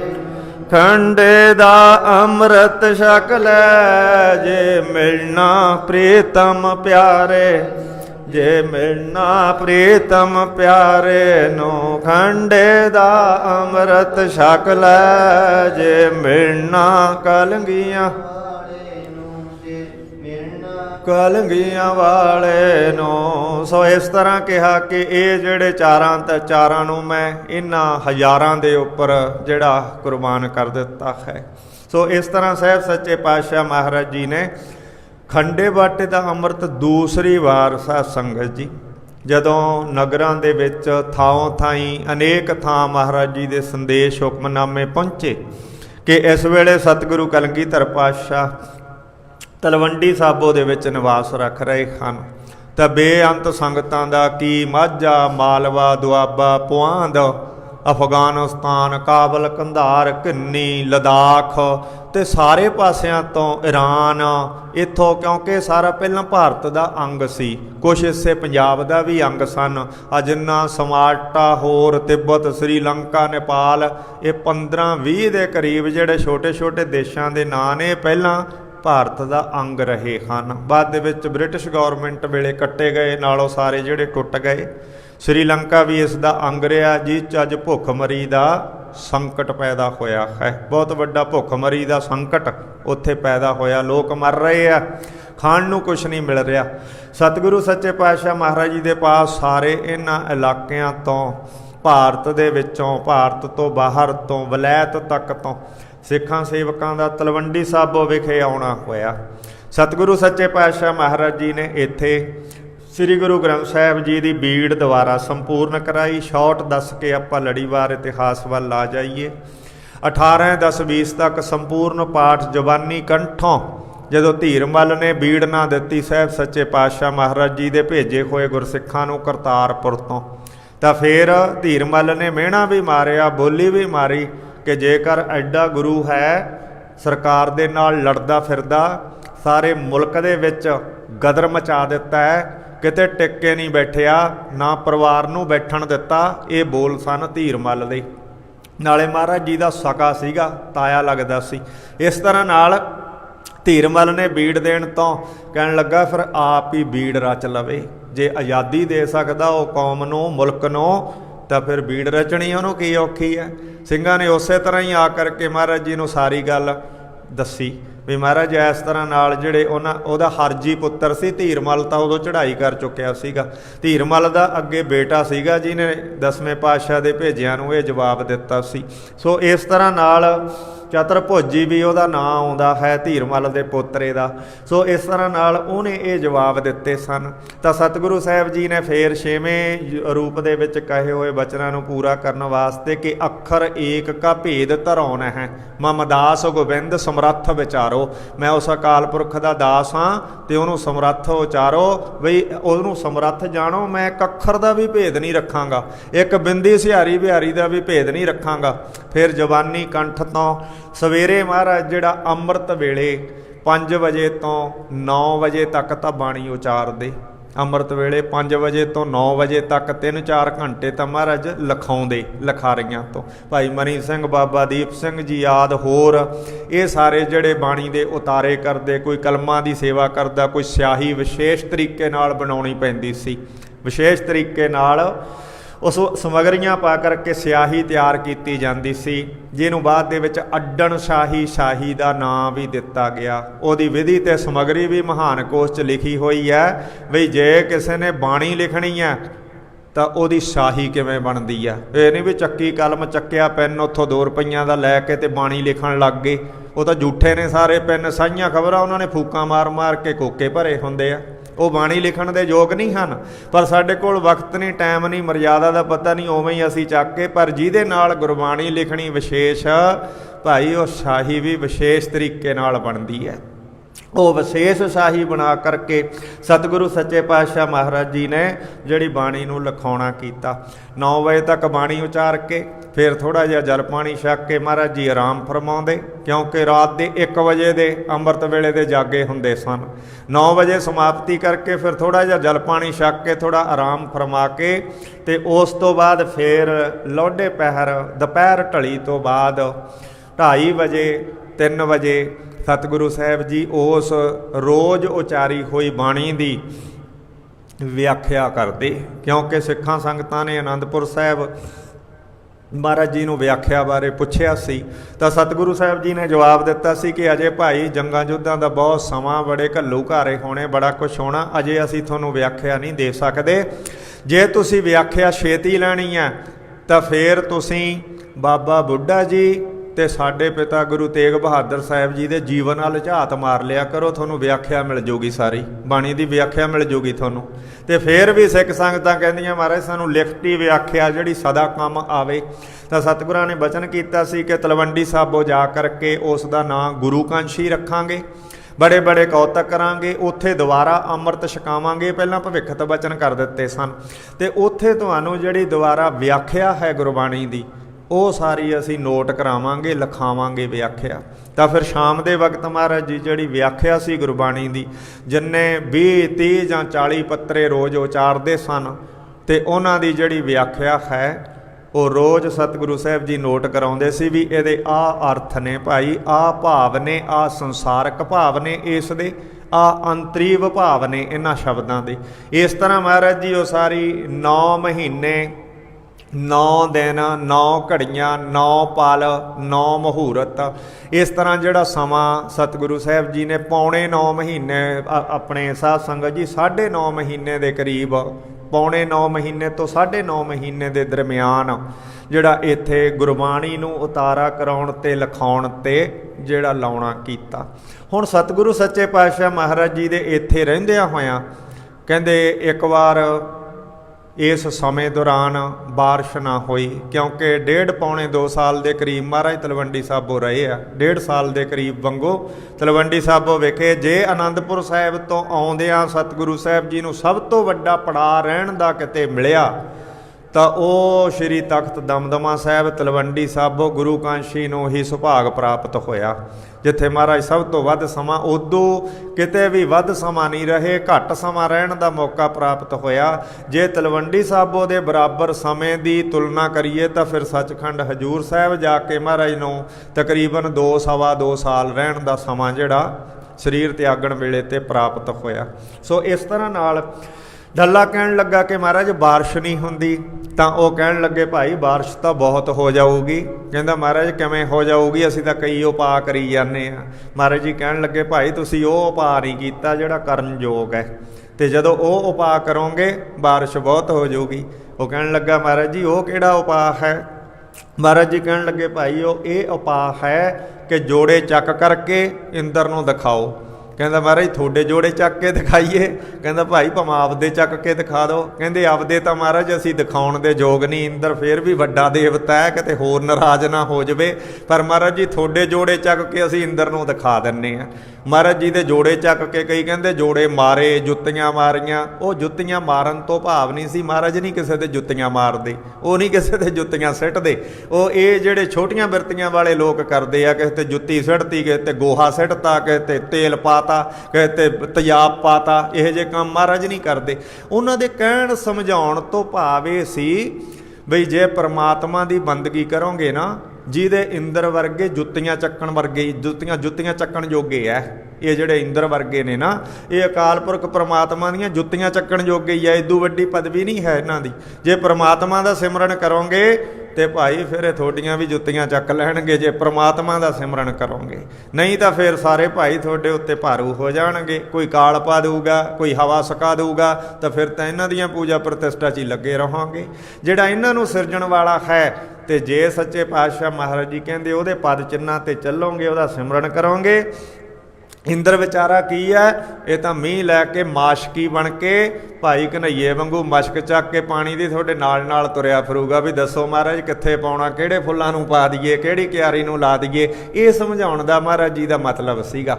ਜਦੋਂ ਚੱਕ ਕੇ ਮਹਾਰਾਜ ਜੀ ਦੇ ਜੋੜੇ ਦਿਖਾਏ, ਉਸੇ ਵੇਲੇ ਕਹਿੰਦੇ ਪਤਾ ਹੀ ਨਹੀਂ ਕਿੱਧਰੋਂ ਬੱਦਲ ਆ ਗਏ, ਮੀਂਹ ਪੈਣ ਲੱਗ ਗਿਆ, ਸਰਸਬਜ਼ ਕਰ ਦਿੱਤਾ। ਤਾਂ ਸੱਚੇ ਪਾਤਸ਼ਾਹ ਮਹਾਰਾਜ ਜੀ ਕਹਿੰਦੇ ਦੇਖ ਡੱਲਿਆ ਕਿੰਨੇ ਅੰਬ। ਕਹਿੰਦਾ ਮਹਾਰਾਜ ਅੰਬ ਕਿੱਥੇ ਆ ਇੱਥੇ? ਇਹ ਤਾਂ ਅੱਖਾਂ ਨੂੰ ਕੁੱਕੜੀਆਂ ਬੰਕੜੀਆਂ ਲੱਗੀਆਂ ਹੋਈਆਂ ਨੇ। ਮਹਾਰਾਜ ਕਹਿੰਦੇ ਤੈਨੂੰ ਅਜੇ ਵੀ ਸਮਝ ਨਹੀਂ ਆਈ? ਜੁੱਤੀਆਂ ਦਿਖਾ ਕੇ ਇੰਦਰ ਤੋਂ ਨਾਲੇ ਮੀਂਹ ਪਵਾ ਲਿਆ, ਅਜੇ ਵੀ ਤੈਨੂੰ ਅੰਬ ਨਹੀਂ ਦਿਖਦੇ? ਫਿਰ ਮਹਾਰਾਜ ਸੱਚੇ ਪਾਤਸ਼ਾਹ ਜੀ ਨੇ ਕਿਹਾ ਦੇਖ ਭਾਈ ਕਿੰਨੀਆਂ ਕਣਕਾਂ। ਕਹਿੰਦਾ ਮਹਾਰਾਜ ਇੱਥੇ ਕਣਕਾਂ ਕਿੱਥੇ ਹੁੰਦੀਆਂ ਨੇ, ਤਾਂ ਬੂਈ ਖੜੀ ਹੈ, ਪੁੱਠ ਕੰਡਾ ਖੜਾ, ਇੱਥੇ ਤਾਂ ਸਰਕੜਾ ਖੜਾ ਮਹਾਰਾਜ ਜੀ, ਕਿਉਂਕਿ ਬੇਰਾਨ ਧਰਤੀ ਸੀ, ਸਰਸਬਜ਼ ਬਹੁਤ ਘੱਟ ਸੀਗੀ। ਮਹਾਰਾਜ ਕਹਿਣ ਲੱਗੇ ਦੇਖ ਭਾਈ ਅਨਾਰ ਲੱਗੇ ਹੋਏ ਨੇ। ਮਹਾਰਾਜ ਨੂੰ ਕਹਿਣ ਲੱਗਾ ਮਹਾਰਾਜ ਇੱਥੇ ਅਨਾਰ ਕਿੱਥੇ, ਇਹ ਤਾਂ ਗਰਮੀ ਦੇ ਨਾਲ ਟਿੱਬੇ ਭਖਦੇ ਆ, ਉਹਨਾਂ ਦੇ ਵਿੱਚੋਂ ਅੱਖਾਂ ਨੂੰ ਸੇਕ ਲੱਗ ਕੇ ਭੁਲੇਖੇ ਪੈਂਦੇ ਆ ਵੀ ਅਨਾਰ ਲੱਗੇ ਹੋਏ ਆ। ਸੱਚੇ ਪਾਤਸ਼ਾਹ ਮਹਾਰਾਜ ਕਹਿੰਦੇ ਡੱਲਿਆ ਜੇ ਹੁਣੇ ਸਾਡਾ ਵਚਨ ਮੰਨ ਲੈਂਦਾ ਨਾ, ਕਹਿ ਦਿੰਦਾ ਹਾਂ ਮਹਾਰਾਜ ਲੱਗੇ ਹੋਏ ਆ, ਹੁਣੇ ਹੀ ਲੱਗ ਜਾਣੇ ਸੀ। ਅਸੀਂ ਰਾਤੋਂ ਰਾਤ ਸਰਹੰਦ ਦੇ ਬਾਗਾਂ ਦੀ ਧਰਤੀ ਸੀ ਜਿਹੜੀ, ਉਹ ਦੇਵਤਿਆਂ ਤੋਂ ਪਟਾ ਕੇ ਇੱਥੇ ਵਿਛਾ ਦੇਣੀ ਸੀ, ਇੱਥੇ ਲਵਾ ਦੇਣੀ ਸੀ। ਅੱਜ ਵੀ ਆ ਦੇਖੋ ਜਿੱਥੇ ਘਾਹ ਦੇ ਪਲਾਟ ਲਾਉਂਦੇ ਆ, ਪੱਟਿਆ ਪਟਾਇਆ ਘਾਹ ਲੈ ਆਉਂਦੇ ਆ, ਅੱਧਾ ਫੁੱਟ ਜਿਹੜੀ ਮੋਟੀ ਪਰਤ ਤੇ ਲਿਆ ਕੇ ਉੱਤੇ ਵਿਛਾ ਦਿੰਦੇ ਆ, ਚੱਲ ਪੈਂਦਾ। ਰਾਤੋਂ ਰਾਤ ਪੱਟ ਕੇ ਗੱਡੀਆਂ ਰਾਹੀਂ ਹਰਾ ਬਣਾ ਦਿੰਦੇ ਆ, ਰਾਤੋਂ ਰਾਤ ਘਾਹ ਲਾ ਕੇ ਪੌਦੇ ਚਲਾ ਦਿੰਦੇ ਆ। ਜੇ ਇਹ ਕਰ ਸਕਦੇ ਆ, ਰਾਤੋਂ ਰਾਤ ਹਰਾ ਕਰ ਸਕਦੇ ਆ ਸੁੱਕੇ ਨੂੰ, ਤੇ ਸੱਚੇ ਪਾਤਸ਼ਾਹ ਕੀ ਨਹੀਂ ਕਰਦੇ? ਸੂਕੇ ਹਰੇ ਕੀ ਐਖਨ ਮਾਹੇ, ਅੰਮ੍ਰਿਤ ਦ੍ਰਿਸ਼ਟ ਸੰਚ ਜੀ ਵਾਹੇ। 1 ਮਿੰਟ 'ਚ ਹਰੇ ਕਰ ਸਕਦੇ ਆ ਉਹ ਤਾਂ। ਆ ਦ੍ਰਿਸ਼ਟੀ ਦੇ ਨਾਲ ਦੇਖਣ ਨਾਲ ਹੀ ਆ ਕਾਗਜ਼ ਦੇ ਫੁੱਲਾਂ ਨੂੰ ਐਂ ਵਿੱਚੋਂ ਤੂਈਆਂ ਕੱਢ ਦੇਣਗੇ ਵੀ ਲੈ ਬਈ ਆ ਫੁੱਲ ਲੱਗ ਗਏ, ਉਹਨਾਂ ਦੀ ਕਿਰਪਾ। ਇਸ ਤਰ੍ਹਾਂ ਸਾਹਿਬ ਸੱਚੇ ਪਾਤਸ਼ਾਹ ਮਹਾਰਾਜ ਕਹਿੰਦੇ ਜੇ ਬਚਨ ਕਰਦੇ, ਬਚਨ ਮੰਨਦਾ ਤਾਂ ਹੁਣੇ ਹੀ ਅੰਬ ਅਨਾਰ ਲੱਗ ਜਾਣੇ ਸੀ। ਪਰ ਹੁਣ ਡੱਲਿਆ ਤੂੰ 3 ਵਾਰੀ ਬਚਨ ਮੋੜਤਾ, ਥੋੜ੍ਹਾ ਜਿਹਾ ਸਮਾਂ ਲੱਗੂਗਾ। ਫਿਰ ਥੋੜ੍ਹਾ ਜਿਹਾ ਸਮਾਂ ਲੱਗਾ ਜਦੋਂ 1894 ਦੇ ਵਿੱਚ ਸਾਧ ਸੰਗਤ ਜੀ, ਇਹ 1854 'ਚ ਨਹਿਰ ਨਿਕਲਣੀ ਸ਼ੁਰੂ ਹੋਈ ਗੰਗ ਕਨਾਲ, ਤੇ ਇਹ ਬਾਅਦ ਦੇ ਵਿੱਚ 1894 ਦੇ ਵਿੱਚ ਇਹਦਾ ਕੰਮ ਪੂਰਾ ਹੋ ਕੇ ਮਾਲਵੇ ਦੇ ਉਸ ਤਿਹਾਏ ਹਫੇ ਹੋਏ ਟਿੱਬਿਆਂ ਦੇ ਖੇਤਰ ਨੂੰ ਜਿਹੜਾ ਉਪਜਾਊ ਬਣਾਉਣ ਵਾਸਤੇ ਮਹਾਰਾਜ ਜੀ ਦੇ ਬਚਨ, ਉਹ ਫਿਰ ਜਿਹੜਾ ਬ੍ਰਿਟਿਸ਼ ਗੌਰਮੈਂਟ ਦੇ ਇੰਜੀਨੀਅਰਾਂ ਨੂੰ ਕੰਨ ਮਰੋੜ ਕੇ ਮਹਾਰਾਜ ਜੀ ਨੇ ਕਰਵਾ ਕੇ ਉੱਥੇ ਤੱਕ ਪਾਣੀ ਕਢਾਉਣਾ ਕੀਤਾ। ਜਿੱਥੇ ਪਾਣੀ ਨਹੀਂ ਸੀ ਜਾਂਦਾ, ਖੂਹਾਂ ਦੀ ਖੇਤੀ ਸੀ, ਖੂਹਾਂ ਦੁਆਰਾ ਕਿੰਨਾ ਕੁ ਕੋਈ ਸਿੰਜ ਲੈਂਦਾ, ਖੂਹਾਂ ਨੂੰ ਚਲਾ ਕੇ ਬਥੇਰਾ ਯਤਨ ਕਰਦੇ ਸੀ। ਉਸ ਵੇਲੇ ਖੂਹ ਲਾਉਣਾ ਵੀ ਮਹਾ ਕਠਿਨ ਕੰਮ ਸੀਗਾ। ਤਾਂ ਸਤਿਗੁਰੂ ਸਾਹਿਬ ਜੀ ਨੇ ਇਸ ਤਰ੍ਹਾਂ ਨਾਲ ਵਰ ਵਰਦਾਨ ਦਿੱਤੇ, ਜੋ 9ਵੇਂ ਪਾਤਸ਼ਾਹ ਗੁਰੂ ਗੋਬਿੰਦ ਸਿੰਘ ਸਾਹਿਬ, ਜੋ 9ਵੇਂ ਪਾਤਸ਼ਾਹ ਗੁਰੂ ਤੇਗ ਬਹਾਦਰ ਸਾਹਿਬ ਜੀ ਦਾ ਮੰਜੀ ਸਾਹਿਬ ਸਥਾਨ ਸੀਗਾ, ਇਤਿਹਾਸ ਬਹੁਤ ਹੈ ਉੱਥੇ ਦਾ। ਤਾਂ ਉਸ ਸਥਾਨ 'ਤੇ 9ਵੇਂ ਪਾਤਸ਼ਾਹ ਜੀ ਨੇ ਪਹਿਲਾਂ ਸਮੁੰਦ ਰਿਖੀ ਦੇ ਰੂਪ ਦੇ ਵਿੱਚ ਤਪ ਕੀਤਾ ਸੀ। ਜਦੋਂ 9ਵੇਂ ਪਾਤਸ਼ਾਹ ਨੇ ਦਸ਼ਾਲਿਆਂ ਨਾਲ ਉਹਦੀ ਕਾਰ ਕੱਢੀ ਸੀ, ਤੇ ਗੁਰੂ ਗੋਬਿੰਦ ਸਿੰਘ ਜੀ ਬਾਬਤ ਬਚਨ ਕਰ ਗਏ ਸੀ ਵੀ ਅਸੀਂ ਇਹਦੀ ਗਾਰ ਹੈ ਜਿਹੜੀ ਪਾਣੀ ਨੂੰ ਸਵੱਛ ਰੱਖਣ ਵਾਸਤੇ, ਲੋਕਾਂ ਦੀ ਸਹੂਲਤ ਵਾਸਤੇ ਦੁਸ਼ਾਲੇ ਨਾਲ ਕੱਢਦੇ ਹਾਂ, ਤੇ ਸਾਡੇ ਤੋਂ ਬਾਅਦ ਆਉਣ ਵਾਲਾ ਢਾਲਾਂ ਦੇ ਨਾਲ ਕੱਢੂਗਾ, ਢਾਲਾਂ ਦੇ ਨਾਲ ਮਾਇਆ ਵਰਤਾਊਗਾ, ਢਾਲੇ ਭਰ ਭਰ ਕੇ ਢਾਲਾਂ ਦੇ ਨਾਲ ਕਾਰ ਕੱਢੂਗਾ ਆਪ, ਤੇ ਫਿਰ 9 ਨੇਜੇ ਉੱਚਾ ਜਿਹੜਾ ਉਹਦਾ ਨਿਸ਼ਾਨ ਤੇ ਮੰਦਰ ਸੁਭਾਇਮਾਨ ਹੋਊਗਾ। ਹੁਣ 9 ਨੇਜੇ ਦੇਖ ਲਓ ਸਾਧ ਸੰਗਤ ਜੀ ਕਿੰਨੇ ਹੁੰਦੇ ਆ। ਨੇਜਾ ਘੱਟੋ ਘੱਟ 12 ਫੁੱਟ ਦਾ ਹੁੰਦਾ, ਤੇ 12 ਨੂੰ 9 ਤੇ ਗੁਣਾ ਕਰ ਲਓ, ਤੇ ਇੰਨਾ ਮੰਜ਼ਲਾ ਉੱਚਾ ਜਿਹੜਾ ਨਿਸ਼ਾਨ ਹੈ ਉਹ ਸੱਚੇ ਪਾਤਸ਼ਾਹ ਮਹਾਰਾਜ ਜੀ ਦਾ ਤਖਤ ਦਾ ਤੇ 9ਵੇਂ ਪਾਤਸ਼ਾਹ ਦੇ ਅਸਥਾਨ ਦਾ ਜਿਹੜਾ ਸਭ ਤੋਂ ਉੱਚਾ ਨਿਸ਼ਾਨ ਉਹ 10ਵੇਂ ਪਾਤਸ਼ਾਹ ਜੀ ਨੇ ਬਚਨ ਆ ਕਰਕੇ ਫਿਰ ਉੱਥੇ ਪੂਰੇ ਕੀਤੇ। ਜਦੋਂ ਸੱਚੇ ਪਾਤਸ਼ਾਹ ਮਹਾਰਾਜ ਜੀ ਸਾਧ ਸੰਗਤ ਜੀ ਉਸ ਗੁਰਸਾਗਰ ਸਰੋਵਰ ਕਹਿੰਦੇ ਆ ਉਹਨੂੰ, ਕਿਉਂਕਿ 1920-22 ਦੇ ਵਿੱਚ ਇਹ ਸਾਰੀ ਸੇਵਾ ਤਖਤ ਸ੍ਰੀ ਦਮਦਮਾ ਸਾਹਿਬ ਜੀ, ਮੈਂ ਇਹ ਗੱਲ ਰਹਿ ਨਾ ਜਾਵੇ ਦੱਸਣੋਂ, ਸ਼੍ਰੀਮਾਨ ਸੰਤ ਅਤਰ ਸਿੰਘ ਮਸਤੂਆਣਾ ਸਾਹਿਬ ਵਾਲਿਆਂ ਨੇ ਕਰਵਾਈ। ਜਿੰਨੀ ਵੀ ਸੇਵਾ ਪਹਿਲਾਂ ਉਹਨਾਂ ਨੇ ਜਾ ਕੇ, ਕਿਉਂਕਿ ਪੰਥ ਨੇ ਜਦੋਂ ਬਾਬਾ ਦੀਪ ਸਿੰਘ ਨੂੰ ਇਹ ਤਖਤ ਦਮਦਮਾ ਸਾਹਿਬ ਦੀ ਸਾਰੀ ਸੇਵਾ ਮਹਾਰਾਜ ਜੀ ਤੋਂ ਬਾਅਦ ਸੰਭਾ ਦਿੱਤੀ ਸੀ ਪੰਥ ਨੇ ਫੈਸਲਾ ਕਰਕੇ, ਤਾਂ ਫਿਰ ਉਹਨਾਂ ਦੀ ਕੁੱਲ ਦੇ ਵਿੱਚੋਂ ਰਈਸ ਸਜਾਦਪੁਰੀਏ ਜਿਹੜੇ ਅੰਬਾਲੇ ਦੇ ਪਾਸ ਸਜਾਦਪੁਰ ਹੈ, ਉਹਨਾਂ ਨੇ ਇਹਨੂੰ ਖੁਦ ਮੁਖਤਿਆਰੀ ਆਪਣੇ ਅਮਲ ਦੇ ਵਿੱਚ ਲੈ ਲਿਆ ਸੀ ਬਾਬਾ ਦੀਪ ਸਿੰਘ ਦੇ ਵੰਸ਼ 'ਚ ਦੱਸ ਕੇ। ਉਸ ਵੇਲੇ ਪੰਥ 'ਚ ਇੰਨੀ ਜਾਗਰੂਕੀ ਹੈ ਨਹੀਂ ਸੀ, ਪ੍ਰੈਸ ਨਹੀਂ ਸੀ, ਖਬਰ ਦਾ ਪਤਾ ਨਹੀਂ ਸੀ ਲੱਗਦਾ, ਦੂਰ ਦੁਰਾਡੇ ਵਸਦੇ ਸੀ, ਰਾਹ ਨਹੀਂ ਸਨ। ਉਹ ਬਹੁਤ ਸਮਾਂ ਸ਼ਹਿਜ਼ਾਦਪੁਰੀਆਂ ਦਾ ਕਬਜ਼ਾ ਦਮਦਮਾ ਸਾਹਿਬ 'ਤੇ ਹੋਇਆ ਰਿਹਾ, ਤੇ ਉਹ ਆਪਣੀ ਮਨਮਰਜ਼ੀ ਅਨੁਸਾਰ ਜ਼ਮੀਨਾਂ ਜਾਇਦਾਦਾਂ ਨੂੰ ਖਾਂਦੇ ਰਹੇ। ਜਿਵੇਂ ਬ੍ਰਿਟਿਸ਼ ਗੌਰਮੈਂਟ ਦੇ ਵੇਲੇ ਵੀ ਉਹਨਾਂ ਨੂੰ ਵੀ ਬ੍ਰਿਟਿਸ਼ ਗੌਰਮੈਂਟ ਨੇ ਸ਼ਹਿ ਦਿੱਤੀ, ਕਿਉਂਕਿ ਜਿੰਨੀਆਂ ਗੁਰਦੁਆਰਿਆਂ ਨੂੰ ਜ਼ਮੀਨਾਂ ਲੱਗੀਆਂ ਸਨ, ਜੇ ਨਨਕਾਣਾ ਸਾਹਿਬ ਦਾ ਜੈਤੋ ਦਾ ਮੋਰਚਾ ਹੋ ਰਹੇ ਸਾਕੇ ਹੋਏ, ਜ਼ਮੀਨਾਂ ਪਿੱਛੇ ਹੋਏ, ਕਿਉਂਕਿ ਜਿਹੜੇ ਕਾਬਜ਼ ਸਨ ਉਹ ਧੜਾ ਉਹਨਾਂ ਨੂੰ ਸਰਕਾਰ ਪਿੱਠ ਠੋਕਦੀ ਸੀ, ਤੇ ਡਿਪਟੀ ਕਮਿਸ਼ਨਰ ਉਹਨਾਂ ਆਪਦੇ ਬਿਠਾਏ ਕਰਿੰਦਿਆਂ ਦੇ ਨਾਲ ਮਿਲ ਕੇ ਗੁਰਦੁਆਰਿਆਂ ਦੀ ਆਮਦਨ ਨੂੰ ਦੋਨੀ ਹੱਥੀ ਲੁੱਟ ਰਹੇ ਸਨ। ਇਸੇ ਬਾਬਤ ਇਹ ਐਜੀਟੇਸ਼ਨਾਂ ਪੈਦਾ ਹੋਈਆਂ, ਜਿੰਨੇ ਮੋਰਚੇ ਲੱਗੇ ਫਿਰ ਉਹਨਾਂ ਮਹੰਤਾਂ ਨੂੰ ਕੱਢਿਆ, ਪਾਉਂਟਾ ਸਾਹਿਬ ਦੇ ਮਹੰਤ ਨੂੰ, ਤਰਨਤਾਰਨ ਦੇ ਮਹੰਤ ਨੂੰ, ਨਨਕਾਣਾ ਸਾਹਿਬ ਦੇ ਮਹੰਤ ਨੂੰ, ਜਿਹੜਾ ਬਾਅਦ ਦੇ ਵਿੱਚ 1974 'ਚ ਅੰਗਰੇਜ਼ ਸਰਕਾਰ ਨੇ ਉਹਨੂੰ ਯੂਪੀ 'ਚ ਫਾਰਮ ਦੇ ਦਿੱਤਾ ਸੀ, ਨਰੈਣੂ ਮਹੰਤ ਨੂੰ।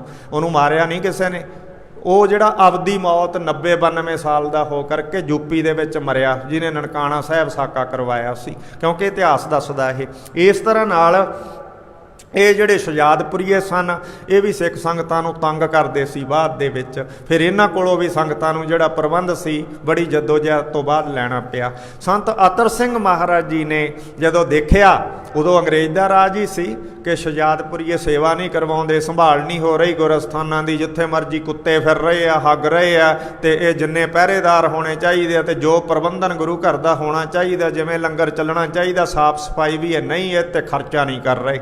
ਤਾਂ ਫਿਰ ਸੰਤ ਮਹਾਰਾਜ ਜੀ ਨੇ ਪੰਥ ਨੂੰ ਪ੍ਰੇਰ ਕੇ ਨਾਲ ਉੱਥੇ ਡੇਰੇ ਲਾ ਕੇ ਤੇ 2-2.5 ਸਾਲ ਰਹਿ ਕੇ ਤਖਤ ਸ੍ਰੀ ਦਮਦਮਾ ਸਾਹਿਬ ਵਿਖੇ ਤੇ ਉੱਥੇ ਸਾਰੀ ਸੇਵਾ ਜਿਹੜੀ ਕਰਵਾਉਣਾ ਕੀਤੀ। ਜਦੋਂ ਸੰਤ ਅਤਰ ਸਿੰਘ ਜੀ ਸੇਵਾ ਕਰਵਾ ਰਹੇ ਸੀ, ਉਦੋਂ ਵੀ ਕਈ ਲੋਕ ਜਿਹੜੇ ਆਪਦੇ ਕੁੱਤਿਆਂ ਬਿੱਲਿਆਂ ਡੰਗਰਾਂ ਨੂੰ ਉਹ ਸਰੋਵਰ 'ਚ ਪਾਣੀ ਪਿਆਉਣ ਆ ਜਾਂਦੇ ਸੀ। ਫਿਰ ਜਿਹੜੇ ਮਸਤੂਆਣੇ ਟਕਸਾਲ ਦੇ ਸੰਤ ਸੇਵਕ ਜੱਥਾ ਸਿੰਘ ਸਨ ਉਹ ਫਿਰ ਰੋਕਦੇ ਸੀ, ਜਦੋਂ ਨਹੀਂ ਰੁਕਦੇ ਸੀ ਫਿਰ ਕਈ ਵਾਰ ਉੱਥੇ ਡਾਂਗ ਕੁਹਾੜੀ ਤਲਵਾਰ ਚੱਲੀ, ਫਿਰ ਪਿੰਡ ਵਾਲਿਆਂ ਨੂੰ ਸਿੰਘਾਂ ਨੇ ਵੜਤੇ ਬਈ ਇਹ ਨਹੀਂ ਅਸੀਂ ਕਰਨ ਦੇਣਾ, ਅਸੀਂ ਦੇਖ ਕੇ ਮੱਖੀ ਨਹੀਂ ਨਿਗਲ ਸਕਦੇ, ਇਹ ਬੇਅਦਬੀ ਕਰੋਗੇ ਤੁਹਾਨੂੰ ਦੇਣਦਾਰੀ ਦੇਣੀ ਪਊਗੀ, ਅਸੀਂ ਰੋਕਾਂਗੇ ਤੁਸੀਂ ਰੁਕਣਾ ਨਹੀਂ, ਲੜਾਈਆਂ ਹੋਣਗੀਆਂ, ਫਸਾਦ ਹੋਣਗੇ, ਕਤਲੋਗਾਰਤ ਹੋਊਗੀ, ਤੇ ਸਾਨੂੰ ਕੋਈ ਪਰਵਾਹ ਨਹੀਂ ਹੈ। ਸੰਤ ਅਤਰ ਸਿੰਘ ਮਹਾਰਾਜ ਜੀ ਦਾ ਸੰਤ ਸੇਵਕ ਜੱਥਾ, ਫਿਰ ਲੋਕ ਸਨ ਜਿਹੜੇ ਹੌਲੀ ਹੌਲੀ ਜਦੋਂ ਕਈਆਂ ਦੀਆਂ ਲੱਤਾਂ ਬਾਹਾਂ ਵੱਢੀਆਂ ਤੇ ਫਿਰ ਹਟ ਗਏ ਸਨ, ਫਿਰ ਡਰ ਮੰਨਣ ਲੱਗ ਗਏ ਵੀ ਇਹ ਸਰੋਵਰ ਹੈ। ਫਿਰ ਪਤਾ ਲੱਗਾ ਉਹਨਾਂ ਨੂੰ ਵੀ ਇਹ ਸਰੋਵਰ ਹੈ, ਇਹ 'ਚ ਮੱਝਾਂ ਨਹੀਂ ਵਾੜਦੀਆਂ, ਇਹਦੇ ਵਿੱਚ ਗੰਦੇ ਮੰਦੇ ਵਾਲੇ ਹੱਥ ਨਹੀਂ ਧੋਣੇ, ਇਹਦੇ ਵਿੱਚ ਕੁੱਤੇ ਬਿੱਲਿਆਂ ਨੂੰ ਨਹੀਂ ਲਿਆ ਕੇ ਬਿਠਾਉਣਾ, ਇਹ ਸਰੋਵਰ ਹੈ ਗੁਰਸਾਗਰ ਰਤਨੀ ਭਰਪੂਰੇ, ਅੰਮ੍ਰਿਤ ਸੰਤ ਚੁਗੇ ਨਹੀਂ ਦੂਰੇ। ਇਸ ਤਰ੍ਹਾਂ ਇਹ ਖਿਤਾਬ ਸਾਧ ਸੰਗਤ ਜੀ ਸਰੋਵਰਾਂ ਨੂੰ ਪ੍ਰਾਪਤ ਹੋਏ। ਬੜੀਆਂ ਘਾਲਣੀਆਂ ਪਈਆਂ, ਜਿੱਥੇ ਜਾ ਕੇ ਅਸੀਂ ਚੁੱਭਾ ਵੀ ਨਹੀਂ ਲਾ ਸਕਦੇ, 10 ਰੁਪਏ ਖਰਚ ਕੇ ਵੀ ਨਹਾ ਲਈਏ, ਦੇਖ ਕਰਾ ਦਈਏ, ਬੜੀਆਂ ਘਾਲ ਕੇ ਸਥਾਨ ਹੋਂਦ ਦੇ ਵਿੱਚ ਆਏ ਆ। ਸੋ ਇਸ ਤਰ੍ਹਾਂ ਜਦੋਂ ਗੁਰੂ ਗੋਬਿੰਦ ਸਿੰਘ ਸਾਹਿਬ ਮਹਾਰਾਜ ਜੀ ਨੇ ਢਾਲਾਂ ਨਾਲ ਮਾਇਆ ਵੰਡੀ ਉੱਥੇ, ਤੇ ਫਿਰ ਆਪਦੀ ਢਾਲ ਨਾਲ 9ਵੇਂ ਪਾਤਸ਼ਾਹ ਦੇ ਸਰੋਵਰ ਦੀ ਕਾਰ ਕੱਢੀ। ਉਸ ਵੇਲੇ ਬੜਾ ਭਾਰੀ ਇਕੱਠ ਹੋ ਗਿਆ, ਤੇ ਉਸ ਵੇਲੇ ਇਕੱਠ ਹੋ ਗਿਆ, ਮਹਾਰਾਜ ਸੱਚੇ ਪਾਤਸ਼ਾਹ ਕਹਿਣ ਲੱਗੇ ਭਾਈ ਹੁਣ ਜਿਹੜਾ ਅੰਮ੍ਰਿਤ ਹੈ ਇੱਕ ਵਾਰ ਤਿਆਰ ਕਰਕੇ ਛਕਾਵਾਂਗੇ, ਫਿਰ ਸਰੋਵਰ 'ਚ ਪਾਵਾਂਗੇ। ਮਹਾਰਾਜ ਜੀ ਨੇ ਅੰਮ੍ਰਿਤ ਤਿਆਰ ਕੀਤਾ। ਜਦੋਂ ਅੰਮ੍ਰਿਤ ਤਿਆਰ ਕੀਤਾ ਤਾਂ ਛਕਣ ਵਾਲਿਆਂ ਦੀ ਗਿਣਤੀ ਕਹਿੰਦੇ 40,000 ਦੇ ਕਰੀਬ ਦੱਸਦੇ ਆ। ਕੜੇ ਤੇ ਕਛਹਿਰੇ ਦੇਣੇ ਮੁਸ਼ਕਲ ਹੋ ਗਏ। ਉਸ ਵੇਲੇ ਕਿਹੜੇ ਮਸ਼ੀਨਾਂ ਨਾਲ, ਹੱਥੀਂ ਕੰਮ ਸੀ ਸਾਰਾ, ਕੜੇ ਵੀ ਹੱਥੀਂ ਬਣਦੇ ਸੀ, ਤੇ ਜਿਹੜੇ ਕਛਹਿਰੇ ਵੀ ਹੱਥੀਂ ਤਰਪਾਈ ਕਰਨੀ ਪੈਂਦੀ ਸੀ ਸੂਈਆਂ ਕੰਧੂਈਆਂ ਨਾਲ। ਤੇ ਉਹ ਜਿਹੜੇ ਕਛਹਿਰੇ ਤੇ ਫਿਰ ਕੜੇ ਦੇਣੇ ਵੀ ਮੁਸ਼ਕਲ ਹੋ ਗਏ। ਤਾਂ ਸਤਿਗੁਰੂ ਸੱਚੇ ਪਾਤਸ਼ਾਹ ਮਹਾਰਾਜ ਪਤਾ ਕੀ ਕਹਿੰਦੇ, ਲੰਬਾ ਕੱਪੜਾ ਵਿਛਾਤਾ ਮਹਾਰਾਜ ਨੇ ਚੱਟਾ, ਕਹਿੰਦੇ ਕੱਪੜੇ ਦੇ ਉੱਤੇ ਖੜ ਕੇ ਇੱਕ ਵਾਰੀ ਚੂਲੇ ਲੈ ਲਓ, ਬਾਅਦ 'ਚ ਕਛਹਿਰੇ ਪਾ ਕੇ ਸਵਾ ਲਿਓ। ਮਹਾਰਾਜ ਕਹਿੰਦੇ ਹੁਣ ਇੱਕਦਮ ਕਛਹਿਰੇ ਤੁਹਾਨੂੰ ਕਿੱਥੋਂ ਬਣਾ ਕੇ ਦਈਏ, ਕਿੱਥੋਂ ਦਰਜੀ ਇਹਨੇ ਲਿਆਈਏ, ਇਹ ਕੰਮ ਹੱਥ ਦਾ ਥੋੜ੍ਹਾ ਜਿਹਾ ਸਮਾਂ ਲੱਗ ਕੇ ਹੋਊਗਾ। ਮਹਾਰਾਜ ਕਹਿੰਦੇ ਹੁਣ ਇੱਦਾਂ ਹੀ ਤੁਸੀਂ ਜਿਹੜਾ ਨਾ ਸੁੱਚੇ ਹੋ ਕਰਕੇ ਕੱਪੜੇ ਦੇ ਉੱਤੇ ਖੜ ਜਾਓ ਤੇ ਇਹਦੇ ਉੱਤੇ ਖੜ ਕੇ ਚੂਲੇ ਲੈ ਲਓ ਤੇ ਬਾਅਦ 'ਚ ਕੋਈ ਕਰਮ ਵਿਕਰਮ ਨਾ ਕਰਿਓ, ਕ੍ਰਿਤਾਂ ਨਾ ਕਰਿਓ, ਫਿਰ ਕਕਾਰ ਧਾਰ ਕੇ ਤੇ ਤੁਸੀਂ ਕਛਹਿਰੇ ਸਵਾ ਕੇ ਪਾ ਲਿਓ ਤੇ ਫੇਰ ਨਾ ਨਾਲਾ ਢਿੱਲਾ ਕਰਿਓ। ਹੁਣ ਕੇਰਾਂ ਇਸ ਤਰ੍ਹਾਂ ਮਹਾਰਾਜ ਕਹਿੰਦੇ ਚੂਲੇ ਛਕ ਲਓ, ਛੋਟ ਦੇ ਦਿੱਤੀ, ਕਿਉਂਕਿ ਸਮਰੱਥ ਨੇ, ਛੋਟ ਵੀ ਦੇ ਦਿੰਦੇ ਆ, ਛੋਟ ਦੇ ਦਿੱਤੀ ਮਹਾਰਾਜ ਸੱਚੇ ਪਾਤਸ਼ਾਹ। ਫਿਰ ਉਹਨਾਂ ਲੋਕਾਂ ਨੇ ਅੰਮ੍ਰਿਤ ਪਾਨ ਕਰ ਲਿਆ। ਫਿਰ ਮਹਾਰਾਜ ਸੱਚੇ ਪਾਤਸ਼ਾਹ ਕਹਿੰਦੇ ਭਾਈ ਸਾਰਿਆਂ ਨੂੰ ਹੁਣ ਹੱਥੀਂ ਛਕਾਉਣਾ, ਇੰਨੇ 5 ਪਿਆਰੇ ਲਾਉਣੇ ਕਠਨ ਹੈ। ਜਿਹੜਾ ਬਚਿਆ ਅੰਮ੍ਰਿਤ ਸੀ ਉਹ ਗੁਰਸਾਗਰ ਸਰੋਵਰ ਦੇ ਵਿੱਚ ਤਖਤ ਦਮਦਮਾ ਸਾਹਿਬ ਦੇ ਪਿੱਛੇ, ਉੱਥੇ 7 ਸਰੋਵਰ ਨੇ ਸਾਧ ਸੰਗਤ ਜੀ, ਕਦੇ ਵੀ ਜਾਓ ਤਖਤ ਦਮਦਮਾ ਸਾਹਿਬ ਜਿਹੜੇ ਸਰੋਵਰ ਨੇ ਉਹ 7 ਸਰੋਵਰ ਨੇ। 7 ਦੇ ਵਿੱਚੋਂ 3 ਸਰੋਵਰਾਂ ਦੀ ਸੇਵਾ ਅਜੇ ਹੋਣ ਵਾਲੀ ਹੈ ਤੇ 4 ਸਰੋਵਰ ਨੇ ਜਿਹੜੇ ਉਹ ਮੁਕੰਮਲ ਨੇ, ਉਹਨਾਂ 'ਚ ਪਾਣੀ ਹੈਗਾ, ਉੱਥੇ ਸੰਗਤ ਇਸ਼ਨਾਨ ਕਰਦੀ ਹੈ। 3 ਸਰੋਵਰਾਂ ਦੀ ਅਜੇ ਸੇਵਾ ਹੋਣ ਵਾਲੀ, ਨਿਸ਼ਾਨੀਆਂ ਉਹਨਾਂ ਦੀਆਂ ਪਈਆਂ, ਥਾਂ ਵੀ ਛੱਡਿਆ ਹੋਇਆ, ਪਰ ਸੇਵਾ ਹੋਣ 'ਤੇ ਅਜੇ ਥੋੜ੍ਹਾ ਜਿਹਾ ਸਮਾਂ ਲੱਗੂਗਾ। ਫਿਰ ਭਵਿੱਖਤ ਬਚਨ ਇਹ ਵੀ ਦੱਸਦੇ ਆ ਕਿ ਜਦੋਂ ਤਲਵੰਡੀ ਸਾਬੋ ਦੇ ਉਹਨਾਂ 3 ਸਰੋਵਰਾਂ ਦੀ ਵੀ ਸੇਵਾ ਮੁਕੰਮਲ ਹੋ ਗਈ, ਉਦੋਂ ਕਹਿੰਦੇ ਖਾਲਸੇ ਦਾ ਰਾਜ ਹੋ ਜਾਣਾ। ਭਵਿੱਖਤ ਬਚਨ ਦੱਸਦੇ ਆ ਵੀ ਜਦੋਂ 7 ਸਰੋਵਰ ਮੁਕੰਮਲ ਪਾਣੀ ਨਾਲ ਭਰ ਗਏ ਨਾ, ਉਦੋਂ ਖਾਲਸੇ ਦਾ ਰਾਜ ਹੋ ਜਾਣਾ। ਹੁਣ ਇਹ ਭਾਵੇਂ 3 ਸਰੋਵਰਾਂ ਨੂੰ ਰਾਤੋਂ ਰਾਤ ਮੁਕੰਮਲ ਕਰ ਲਓ ਤੇ ਭਾਵੇਂ 20 ਸਾਲਾਂ ਨੂੰ ਕਰ ਲਿਓ, ਉਦੋਂ ਕਹਿੰਦੇ ਖਾਲਸੇ ਦਾ ਰਾਜ ਹੋ ਜਾਣਾ। ਭਵਿੱਖਤ ਬਚਨ ਦੱਸਦੇ ਆ 100 ਸਾਖੀ ਦੇ। ਸੋ ਇਸ ਪ੍ਰਕਾਰ ਨਾਲ ਮਹਾਰਾਜ ਜੀ ਨੇ ਕਿਹਾ ਕਿ ਭਾਈ ਹੁਣ ਬਾਕੀ ਬਚਦਾ ਅੰਮ੍ਰਿਤ ਹੈ ਜਿਹੜਾ ਭੜੇ ਕੜਾਹੇ ਕੜਾਹਿਆਂ ਦੇ ਵਿੱਚ ਤਿਆਰ ਕੀਤਾ ਸੀ, ਉਹ ਸਰੋਵਰ 'ਚ ਪਾ ਦਿਓ। ਸਰੋਵਰ 'ਚ ਪਾ ਦਿੱਤਾ। ਸਰੋਵਰ 'ਚ ਪਾ ਕੇ ਮਹਾਰਾਜ ਨੇ ਬਚਨ ਕੀਤਾ ਸਾਰੀਆਂ ਸਿੱਖ ਸੰਗਤਾਂ ਨੂੰ ਕਿ ਭਾਈ ਅਸੀਂ ਬਹੁਤਾ ਸਮਾਂ ਹੁਣ ਇੱਥੇ ਰਹਿਣਾ ਨਹੀਂ ਪੰਜਾਬ ਦੇ ਵਿੱਚ, ਅਸੀਂ ਦੱਖਣ ਦੇਸ਼ ਨੂੰ ਕੂਚ ਕਰਨਾ ਹੈ ਤੇ ਤੁਸੀਂ ਜਿਹੜਾ ਵੀ ਕੋਈ ਆਵੇ ਸਾਡੇ ਮਗਰ ਨਾ ਭੱਜਿਓ ਅੰਮ੍ਰਿਤ ਛਕਣ ਨੂੰ। ਸ਼ਰਧਾ ਭਾਵਨਾ ਨਾਲ ਆ ਕਰਕੇ ਤੁਸੀਂ ਪਹਿਲਾਂ ਘਰੋਂ ਸੁੱਚੇ ਹੋ ਕੇ ਆਉਣਾ, ਸੁੱਚੇ ਵਸਤਰ ਪਾ ਕੇ ਨਹਾ ਧੋ ਕੇ ਆਉਣਾ, ਕ੍ਰਿਤਾਂ ਨੂੰ ਵਸਾਰ ਕੇ ਆਉਣਾ, ਰਹਿਤਾਂ ਰੱਖਣ ਦਾ ਮਨ ਬਣਾ ਕੇ ਆਉਣਾ ਹੈ ਤੇ ਫਿਰ ਆ ਕਰਕੇ ਕੀ ਕਰਨਾ, ਇਹ ਸਰੋਵਰ ਦੇ ਵਿੱਚ ਸਾਣ ਕੇਸੀ ਚੁੱਭਾ ਲਾ ਕੇ ਤੇ ਚੁੱਭਾ ਲਾ ਕਰਕੇ 5 ਚੂਲੇ ਪੀ ਲੈਣੇ ਆ। 5 ਚੂਲੇ ਜਦੋਂ ਪੀ ਲਏ ਤੇ ਭਾਵੇਂ ਬਾਹਰ ਨਿਕਲ ਕੇ ਕਕਾਰ ਧਾਰਨ ਕਰ ਲਿਓ ਤੇ ਫਿਰ ਤੁਸੀਂ ਜਿਹੜਾ ਤੁਹਾਨੂੰ ਅੱਧੀ ਸਿੱਖੀ ਹੈ, ਜਿਹੜੀ ਅੱਧਾ ਅੰਮ੍ਰਿਤ ਹੈ ਜਿਹੜਾ ਉਹ ਪ੍ਰਾਪਤ ਹੋ ਗਿਆ। 5 ਪਿਆਰਿਆਂ ਤੋਂ ਭਾਵੇਂ ਬਾਅਦ 'ਚ ਲੈ ਲਿਓ ਚੂਲੇ। ਇਹ ਬਚਨ ਮਹਾਰਾਜ ਜੀ ਨੇ ਕੀਤਾ। ਇਹ ਨਹੀਂ ਕਿਹਾ ਕਿ 5 ਤੋਂ ਚੂਲੇ ਲਿਓ ਹੀ ਨਾ, ਬਈ ਸਰੋਵਰ ਦੇ ਵਿੱਚ ਹੀ ਲੈ ਲਿਆ ਕਰਿਓ, ਆਪੇ ਹੀ ਛਕ ਲਿਆ ਕਰਿਓ, ਇਹ ਨਹੀਂ।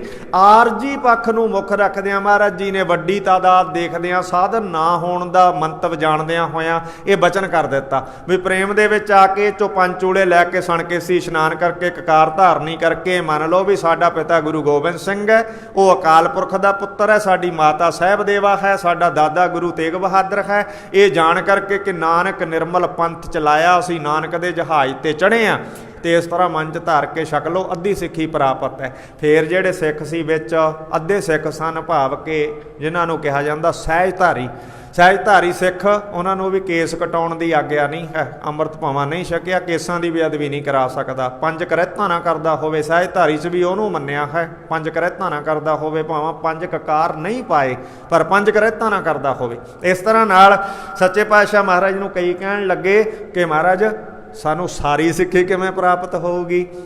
ਤਾਂ ਸੱਚੇ ਪਾਤਸ਼ਾਹ ਮਹਾਰਾਜ ਕਹਿਣ ਲੱਗੇ ਭਾਈ ਅੱਧੀ ਤੁਹਾਨੂੰ ਮੈਂ ਮੁਖਤ ਦੇ ਵਿੱਚ ਦੇਈ ਜਾਂਦਾ, ਸਾਰੀ ਤਾਂ ਸੱਚੇ ਪਾਤਸ਼ਾਹ ਮਹਾਰਾਜ ਕਹਿੰਦੇ ਸਰਵੰਸ ਲੱਗ ਗਿਆ, ਮੈਨੂੰ ਵੀ ਨਹੀਂ ਪ੍ਰਾਪਤ ਹੋਈ। ਇਹਦਾ ਥਾਂ ਕੋਈ ਨਹੀਂ ਆ ਸਿੱਖੀ ਦਾ, ਸਿਰਵੱਟੇ ਸਿੱਖੀ ਆ। ਮਹਾਰਾਜ ਸੱਚੇ ਪਾਤਸ਼ਾਹ ਕਹਿੰਦੇ ਜਿੰਨੀ ਕਮਾਈ ਕਰ ਲਓਗੇ, ਜਿੰਨਾ ਅਭਿਆਸ, ਜਿੰਨੀ ਮਿਹਨਤ ਤੇ ਓਨੀ ਪੌੜੀ ਦਰਜਾ ਉੱਚਾ ਹੋ ਜਾਊਗਾ। ਸੱਚੇ ਪਾਤਸ਼ਾਹ ਕਹਿੰਦੇ ਸਾਰੀ ਤਾਂ ਮੈਨੂੰ ਵੀ ਨਹੀਂ ਮਿਲੀ, ਕਹਿੰਦੇ ਨਿਰਮਾਣਤਾ ਸਾਹਿਬ ਸੱਚੇ ਪਾਤਸ਼ਾਹ ਦੀ, ਨਾਲੇ ਸਿੱਖੀ ਸਾਜਣ ਵਾਲੇ ਨੇ। ਫਿਰ ਵੀ ਕਿਹਾ ਕਿ ਸਾਰੀ ਤਾਂ ਮੈਨੂੰ ਵੀ ਨਹੀਂ ਮਿਲੀ ਭਾਈ, ਜਿੰਨੀ ਕਮਾਈ ਕਰ ਲਓਗੇ ਓਨਾ ਦਰਜਾ ਉੱਚਾ ਹੋ ਜਾਊਗਾ। ਇਸ ਤਰ੍ਹਾਂ ਬਚਨ ਕੀਤੇ। ਫਿਰ ਕਈਆਂ ਨੇ ਕਿਹਾ ਕਿ ਮਹਾਰਾਜ ਸਾਨੂੰ ਸਾਰੀ ਸਿੱਖੀ ਕਿਵੇਂ ਮਿਲੂਗੀ? ਤਾਂ ਸਤਿਗੁਰੂ ਸਾਹਿਬ ਜੀ ਕਹਿੰਦੇ ਭਾਈ ਕ੍ਰਿਤਾਂ ਛੱਡੋ, ਤਮਾਕੂ ਛੱਡੋ, ਕਿਉਂਕਿ ਮਾਲਵੇ ਦੇ ਇਲਾਕੇ 'ਚ ਤਮਾਕੂ ਬਹੁਤ ਬੀਜਦੇ ਸੀ, ਕਿਉਂਕਿ ਮਾਰੂ ਇਲਾਕਾ ਸੀ। ਤਮਾਕੂ ਹੈ ਜਿਹੜਾ ਮਾਰੂ ਇਲਾਕੇ 'ਚ ਹੁੰਦਾ ਹੈ, ਜ਼ਿਆਦਾ ਪਾਣੀ ਦੀ ਇਹਨੂੰ ਲੋੜ ਨਹੀਂ ਹੁੰਦੀ। ਸਾਗਵਾਨ ਦੀ ਤਰ੍ਹਾਂ ਇਹਦੇ ਪੱਤੇ ਹੁੰਦੇ ਆ, ਚੌੜੇ, ਛੋਟਾ ਛੋਟਾ 4-5 ਫੁੱਟ ਉੱਚਾ ਜਿਹੜਾ ਇਹਦਾ ਬੂਟਾ ਹੋ ਜਾਂਦਾ ਹੈ, 4-5 ਫੁੱਟ ਉੱਚਾ ਹੋ ਕੇ ਮੈਲ ਜਾਂਦਾ ਹੈ, ਨਰਮੇ ਕਪਾਹ ਦੇ ਪੌਦੇ ਵਾਂਗੂ। ਇਸ ਤਰ੍ਹਾਂ ਇਹ ਤਮਾਕੂ ਦੀ ਖੇਤੀ ਕਰਦੇ ਸੀ ਮਾਲਵੇ ਦੇ ਲੋਕ, ਜਿਹੜੇ ਬਹੁਤ बहुत रंगड़ सन विच ते बहुत मुसलमान सन, ते मुसलमान हुक्कियां च तंबाकू खूब पींदे सी। फिर ये तंबाकू की खेती करके मुसलमानां नूं बेचदे सी तंबाकू। तो सतगुरु सच्चे पातशाह महाराज ने कहा मेरा सिख तंबाकू वरतो नहीं, वेचो नहीं, लाओ नहीं। कई देखो जाके दराहे दे विच जिवें सिख मर गए हुंदे आ, उवें ही उत्थे बीड़ियां तंबाकूआं च उवें अखबार रखे गुरु गोबिंद सिंह की फोटो। मैं कहा मैं तो तेनों रोकूंगा, इहनूं हुणे बंद कर, चक के पासे ला, हथ धो के नहीं अग ला दूँ खोखे नूं, मेरे नाल जो होऊ जो देखी जाऊ, जिहड़ी पुलिस नूं सद्दना तूं सद्द ला। मैं कहा सातों बर्दाश्त नहीं हुंदा। मैं कहा 2 रुपये कमाउण पिछे इत्थे 50 सिख लंघदे आ। मैं कहा मैं तो उन्हां नूं सिख ही नहीं मनदा, कोई तैनूं कहंदा नहीं, उन्हां कोल जमीनां नहीं कि जायदादां नहीं कि असला नहीं कि बंदे नहीं कि थाणे वाले नहीं उन्हां दी सुणदे कि उन्हां दे विच धर्म दा अंश नहीं। मैं कहा तैनूं कहंदा नहीं कोई? कहंदा मैनूं तां किसी ने नहीं कहा, सारे इत्थों लै के जाते हैं। मैं कहा फिर मैं कहना जे मैं देखूंगा मैं तेनों फिर भी टोकूंगा, मेरे तो बर्दाश्त नहीं हुंदा, कोई करी जाता करी जावे, मैं की लेना देना। मैं कहा खालसे का अंश है, जिन्हें खंडे की पहुल पीती है वो तो ये बेअदबी बर्दाश्त नहीं हुंदी, असीं तलवार नाल बंदूक नाल भी इहनूं बंद करना जानते हैं। फिर कहंदा नहीं जी। मैं कहा तू 4 रुपये कमाउण पिछे ते आ गुरु साहब के सरूपां बाणी दे उत्ते बीड़ियां दे रखिया होया ये, औरले पासे एक होर रेस्टोरेंट होटल वाला वो भी उवें ही। मैं कहा देख ला मैं सिमरनजीत सिंह मान नूं सद्दूं इत्थे ते तेरा घराओ करके ते फिर तेरा जलूस कड्डांगे खोते ते बिठा के, नहीं बीड़ियां चक दे नहीं इत्थों फोटो चक दे। मैं कहा सारे राह आउंदे आ सानूं, जिवें भज्जेगा उवें ही भजावांगे, नहीं बंदा बन जा। फिर उन्हें भी चक्की उत्थों फोटो चकाई। मैं कहा कल्ला ना समझी, इत्थे लैन ला दूँ, सारा रोड जाम कर दूँ मिनटां दे विच। इस तरह नाल फिर इन्हां नूं दसना पैंदा है, जदों सिद्धी तमीज़ दी भाषा नाल नहीं समझदे फिर दूजी भाषा भी वरतनी पैंदी, क्योंकि खालसे नूं सारे गुण महाराज जी ने दित्ते आ, सारे राह उन्होंने दिते आ, सारियां एजीटेशनां दे राह भी उन्होंने दिते आ, क्योंकि खालसा खूब खुदाए, खालसा खुद खुदाए, खूब खूबी खुशहाल दिल, सच्चे पातशाह महाराज जी लिखते हैं। सो इस प्रकार नाल उच दया भी बहुत है, पर जे कोई हुण बुक्कल च बह के दाढ़ी पट्टण ते बेअदबी करन दी कोशिश करे तां उहदे नाल फिर करारे हत्थां नाल भी खालसे नूं जिहड़ा समझना सिੱਝਣਾ आउंदा उहदे कोल फिर टीका भी हैगा। जे कोई गोलियां नाल नहीं मनदा मिठियां नाल फिर उहनूं टीका भी लाउणा आउंदा है। इस तरह नाल सतगुरु सच्चे पातशाह महाराज जी ने किरपा कीती ते कहा भाई सारी सिੱਖੀ ਇਹ तंबाकू दा सेवन छड्डो, बेचना छड्डो, आ बाकी सारे पखंड छड्डो ते फिर कमाई करो ते फिर शहीदियां दो सिੱਖੀ दे मार्ग वास्ते ते फिर सारी सिੱਖੀ महाराज जी कहते प्राप्त हो। एवें नौ कटदियां ते किते माड़ा जिहा नौ ते कच्चा वड्ढिया गया ते खून कढ़ के कहंदा मैं शहीद हो गया, ऐ शहीद हो के सिੱਖੀ दी प्राप्ति नहीं हुंदी है। उहदे वास्ते घालना घालनी पऊगी, कमाई करनी पऊगी हर तरह की, ते फिर जिहड़ी सिੱਖੀ दी प्राप्ति होगी। सो ये है साध संगत जी तलवंडी साबो दे विच दुबारा अंम੍ਰਿਤਪਾਨ करवाउण दा इतिहासक साखा साहब सच्चे पातशाह महाराज जी ने किरपा की। तां ते मैं कह रहा सी भी वड्डे पद्धर ते जिथे तख्त श्री केसगढ़ साहब ते विसाखी दे इस दिहाड़े दा जड़ जुड़ी हुई है, उत्थे खास करके सतगुरु सच्चे पातशाह महाराज जी दे दूजी वार तलवंडी साबो विखे अंम੍ਰਿਤ छकाउण दी याद दे विच तलवंडी साबो तो गुरु कांशी दे खिताब करके इस अंम੍ਰਿਤ दा महत्व दुबारा चमकदा है। उत्थे तां खास करके विशेष करके मनाया जाता है। विशेष तौर ते सतगुरु सच्चे पातशाह महाराज जी ने किरपा की। सो इस करके अंम੍ਰਿਤ पीवो सदा चिर जीवो, हर सिमरो अनंत अनंता, रंग तमाशा पूर्ण आशा, कबू ना व्यापै चिंता। कहते सुर नर मुन जन अंम੍ਰਿਤ खोज दे, सो अंम੍ਰਿਤ गुर ते पाया, पाया अंम੍ਰਿਤ गुर कृपा कीनी, सच्चा मन वसाया, जी जंत सब तुध उपाए, एक वेख परसुण आया, लब लोभ अहंकार चूका, सतगुर भला पाया, कह नानक जिसनू आप तुठा, तेन अंम੍ਰਿਤ गुर ते पाया।